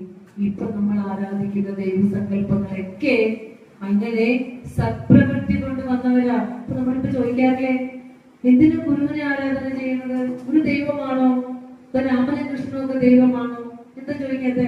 ശ്രീരാമചന്ദ്ര ഭഗവാൻ പിന്നെ ദശരഥ മഹാരാജാവിന്റെയും ആരുടെയും പുത്രനാണ്? കൗസല്യയുടെയും മകനാണല്ലേ? അല്ലേ? കൃഷ്ണനും അച്ഛനും അമ്മയൊക്കെ ഉണ്ട് ഇല്ലേ? ഒരു വിവാഹം ചെയ്തതല്ലേ? കുടുംബ ജീവിതം നയിച്ചതല്ലേ? അവരെന്തിനു ആരാധന ചെയ്യണമെന്ന് എന്തുകൊണ്ടാ ചോദിക്കാതെ? ഗുരു നൈഷ്ഠിക ബ്രഹ്മചാരിയായി പരബ്രഹ്മ സ്വരൂപനായി കരയാതെ ഈ മണ്ണിന്റെ കണ്ണീരൊപ്പാനായിട്ട് ഈ ലോകത്തേക്ക് അവതരിച്ച ഗുരുവിനെ ആരാധന ചെയ്യുമ്പോൾ ചോദിക്കുക, ഇതെന്തിനായി ആരാധന? കാരണം നമ്മുടെ മനസ്സിൽ ഉറച്ചു പോയ ആ സങ്കല്പങ്ങളെ, ആ മൂർത്തികളെയൊക്കെ നമ്മൾ ശരിയായി മനസ്സിലാക്കിയിട്ട് എല്ലാവരെയും ഗുരു നമുക്ക് ചേർത്ത് വെച്ച് തന്നു. ഒരു ദൈവത്തെയും ഒരു ഗുരുവിനെയും നമ്മൾ നിഷേധിക്കുകയോ ആരാധന ചെയ്യുന്നതെന്ന് പുറകോട്ട് പോകാനോ അല്ല ഗുരു പറയുന്നത്. ഗുരു എല്ലാത്തിനെയും ചേർത്ത് വെച്ചുകൊണ്ട് എല്ലാത്തിനെയും ആരാധന ചെയ്യുമ്പോൾ നമ്മൾ അറിയേണ്ട സത്യത്തിൽ നിന്ന് മാറിപ്പോകുന്നു. ഈ അറിയേണ്ട സത്യം നമ്മൾ ലഭിക്കുന്ന ആത്മീയതയെ പ്രോത്സാഹിപ്പിക്കലാണ്. അപ്പോ ഗുരുവിന്റെ പ്രതിഷ്ഠകളിൽ കാണെ മാറ്റം വന്ന് ഏറ്റവും അവസാനം ഗുരു പ്രതിഷ്ഠിച്ചത് എന്താ? ഓംകാരം. പുല്ലലയിലെ ഓംകാരം തന്നു. അതിനു മുമ്പ് കളവങ്കോട് കണ്ണാടി എന്ന അടിത്തറയിൽ ഓംകാരം പ്രതിഷ്ഠിച്ചു. കണ്ണാടി പ്രതിഷ്ഠയെന്ന് പറയുന്നത് കണ്ണാടി ഗുരു പ്രതിഷ്ഠിച്ചിട്ടില്ല. ബാർബർ ഷോപ്പിലെ കണ്ണാടി ഗുരു പ്രതിഷ്ഠിച്ചിട്ടില്ല. കാരണം ആ പ്രതിഷ്ഠയുടെ സമയത്ത്, കളവങ്കോട് പ്രതിഷ്ഠയുടെ സമയത്ത് ഒരു നല്ല മനോഹരമായ ക്ഷേത്രമൊക്കെ ഉണ്ടാക്കി സഹോദര പ്രസ്ഥാനത്തിലെ ആളുകൾ വന്നിട്ട് പറഞ്ഞു, ഗുരു ഇനി വിഗ്രഹം പ്രതിഷ്ഠിക്കരുത്. ഒരാളെ എതിർപ്പ്. മറ്റൊരാള് പറഞ്ഞു, ഞങ്ങൾക്ക് ശിവനെ മാത്രം പ്രതിഷ്ഠിക്കണം. അവിടെ പ്രതിഷ്ഠിക്കാൻ തീരുമാനിച്ചിരുന്ന ശിവനും ശക്തിയും ചേർന്ന ജ്ഞാനേശ്വരനെയാണ്. ആകെ വഴക്കായി, ബഹളമായി. ക്ഷേത്രം നിർമ്മിച്ച ആള് പറഞ്ഞു, ഗുരു വിഗ്രഹം പ്രതിഷ്ഠിച്ചില്ലെങ്കിൽ ഈ ക്ഷേത്രത്തിൽ തീയിട്ടിട്ട് ഞാൻ ആ തീയിൽ ചാടി ആത്മഹത്യ ചെയ്യും. അദ്ദേഹം പറഞ്ഞ ചെയ്യുന്ന ആളാണ്. സംഘർഷഭരിതമായ ഒരു അന്തരീക്ഷത്തില് ഭഗവാൻ ചോദിക്കുകയാണ്, ഒരു കണ്ണാടി വെക്കുന്നതിൽ ആർക്കെങ്കിലും എതിർപ്പുണ്ടോ? ആ കണ്ണാടി വെച്ചോളൂ. അങ്ങനെ കണ്ണാടി വരുത്തിച്ച് അത് ആ അളവിൽ മുറിച്ച് അതിന്റെ ഏറ്റവും മുകളിലത്തെ ഭാഗത്ത് രസം ചുരണ്ടി ഓം എന്ന് എഴുതാൻ പറഞ്ഞു. ഇതിപ്പോ ഒന്നായിപ്പോയി. ഒരു പറഞ്ഞു അതിനും അർത്ഥമുണ്ട് എന്ന് പറഞ്ഞുകൊണ്ട് കണ്ണാടി ഇവിടെ അടിത്തറയിൽ ഓംകാരമാണ് പ്രതിഷ്ഠിച്ചത്. എന്താ ഓംകാരം? പ്രാർത്ഥന കൊണ്ടൊരു മനുഷ്യൻ എത്തിച്ചേരേണ്ട പരമമായ അവസ്ഥ, നമ്മുടെ ജീവിതത്തിൽ നമ്മൾ എത്തിച്ചേരേണ്ട അവസ്ഥ, നമ്മുടെ ജാഗ്രത അവസ്ഥ, സ്വപ്നാവസ്ഥ, സുഷുപ്തി അവസ്ഥ, അതും കഴിഞ്ഞ് അതിനതീതമായിട്ടുള്ള ഈശ്വരീയമായ ആ ഒരു അവസ്ഥയെയും കൂടി ചേർത്ത് വെച്ചുകൊണ്ട് ഋഷീശ്വരന്മാർ എഴുതിയ ഒരു ഒറ്റ സൂത്രക്ഷരമാണ് ഓം. മരിക്കാൻ സമയത്ത് ഓം ജപിക്കും എന്ന് പറയാം. നമ്മൾ ചെയ്ത കർമ്മങ്ങൾ മുഴുവൻ ശുദ്ധീകരിക്കപ്പെടുന്ന പറയാം. അത് ബ്രഹ്മ പ്രതിവാചകമായ ശബ്ദമാണ്. ജഗദീശ്വര വാചക ശബ്ദത്തിൽ തന്നെ ഓം എഴുതിയോടെ വെച്ചു. എല്ലാവരും അങ്ങനെ ഉൾക്കൊണ്ടില്ലേ? ഒരു വിഗ്രഹം പ്രതിഷ്ഠിക്കുമ്പോൾ പീഡികാത്ത് ഉപേശക്തി ബിംബന്തു പരമേശ്വരന തയോർ യോഗ ക്രിയതേ സപ്രതിഷ്ഠ. അതായത് പീഡിക എന്ന് പറഞ്ഞ ശക്തി നമ്മൾ എന്തിന്റെ ആധാരം, ഷടാധാരത്തിലല്ലേ നമ്മൾ പ്രതിഷ്ഠിക്കുന്നത്. ആ ആധാരം ശക്തിയാണെങ്കിൽ ആ ബിംബം പരമേശ്വരനാണ്. അപ്പോ ശക്തിയും ഈശ്വരനും ഒന്നു ചേർന്ന് ശക്തീശ്വരൻ തന്നെ ആയില്ലേ? അവിടെ പീഡിക ശക്തിയാണ്, ബിംബം പരമേശ്വരനാണെങ്കിൽ ജഗദീശ്വരനും ജഗദീശ്വര ശക്തിയെയും തന്നെയാണ് കണ്ണാടിയിൽ രസം ചുരുട്ടി അവിടെ നിന്ന് വെച്ചത്. അതിനുശേഷം ഉല്ലലയിൽ അതിന്റെ പൂർത്തീകരണം ഓം എന്ന പൂർണ്ണാക്ഷരം എഴുതി ഉല്ലല ഓംകാരേശ്വരൻ എന്ന് ഗുരു തന്നെ പേരിട്ട് ഉല്ലലയിൽ ആ കർമ്മങ്ങളുടെ പരിസമാപ്തി. അല്ലെ? അപ്പൊ നമ്മൾ ജപിക്കുമ്പോൾ ഓംകാരത്തിന് പ്രാധാന്യം കൊടുക്കണം. ഏത് മന്ത്രം ഗുരു ഏത് കൃതി ചൊല്ലാൻ തുടങ്ങുമ്പോൾ ഓം എന്ന് നീട്ടി ചൊല്ലി ആ ചൊല്ലലിന്റെ ആ മാത്ര ചെന്ന് മുട്ടുന്നത് നമ്മുടെ ആത്മസ്വരൂപത്തിലായിരിക്കണം. ചൊല്ലിയിട്ട് വേണം ഓരോ കൃതിയും ചൊല്ലാൻ. ഓംകാരം പ്രാക്ടീസ് ചെയ്യാം കേട്ടോ. അപ്പൊ ഇനി ഈ ഗുരുപ്രതിമയെ നമ്മൾ പ്രതിഷ്ഠിച്ച ഭഗവാന്റെ ചൈതന്യ, ആ വിഗ്രഹത്തെ ചൈതന്യത്താക്കുന്നത് നമ്മുടെ പ്രാർത്ഥനകളാണ്. മറന്നു പോകാതെ നമുക്ക് ഇവിടെ നിന്നുള്ള ചിട്ടവട്ടങ്ങളും ഒക്കെ നമുക്കിനി തരും. അതനുസരിച്ച് കൃതികൾ, ഗുരുവിന്റെ കൃതി ഉണ്ടോ കയ്യില്? കൃതി ഇല്ലാത്തവരൊന്ന് കൈപൊക്കിയേ. ഗുരുദേവന്റെ 64ഓളം കൃതികൾ കയ്യിലില്ലാത്തവര് ഒരു ഭവനത്തിൽ ഇല്ല, അല്ലെ? അപ്പൊ നമ്മള് ഒരു ഭവനത്തിൽ ഒരു കൃതി ഉണ്ടാവണം. നമ്മൾ ക്രിസ്ത്യൻസിനെ നോക്കും, എത്ര നിർത്തനരായ ഒരു ഓലക്കുടലിൽ താമസിക്കുന്നവരെ പോലും ചെറിയൊരു പോർഷൻ വെച്ചിട്ട് അവരുടെ വേദഗ്രന്ഥം വെച്ചിട്ട് അവർ തൊട്ടുതോളും. ഇത് സർവവേദങ്ങളെയും സത്തായ 64 കൃതികൾ തന്നിട്ട് നമ്മുടെ കയ്യിൽ വരെ ഇതുവരെ കിട്ടിയിട്ടില്ല എന്ന് പറയുമ്പോൾ നമ്മൾ ഈ ഗുരുവിനോട് എത്ര നീതി പുലർത്തിയിട്ടുണ്ടെന്ന് നമ്മളൊന്ന് ആലോചിച്ച് നോക്കൂ. അതിനകത്തൊന്നും അറിയില്ലെങ്കിൽ 4 വരി ചൊല്ലി ചൊല്ലി ചൊല്ലി പ്രാക്ടീസ് ആകുക.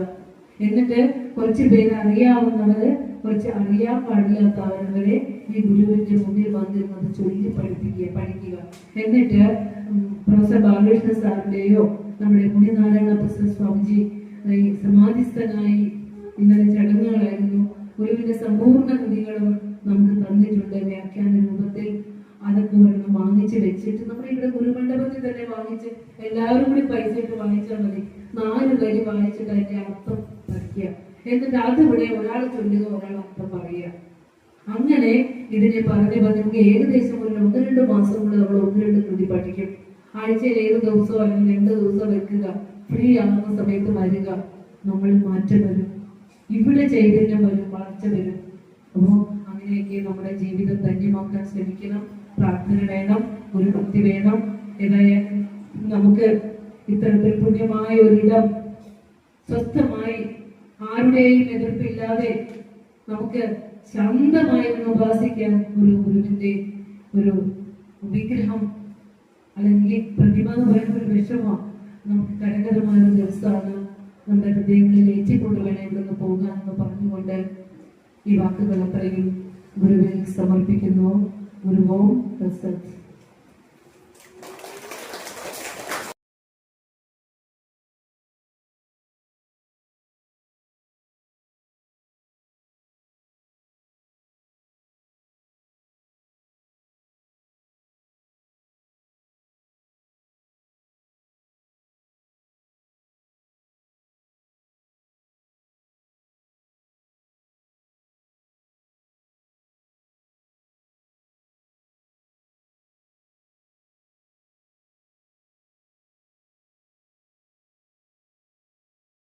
परस्मै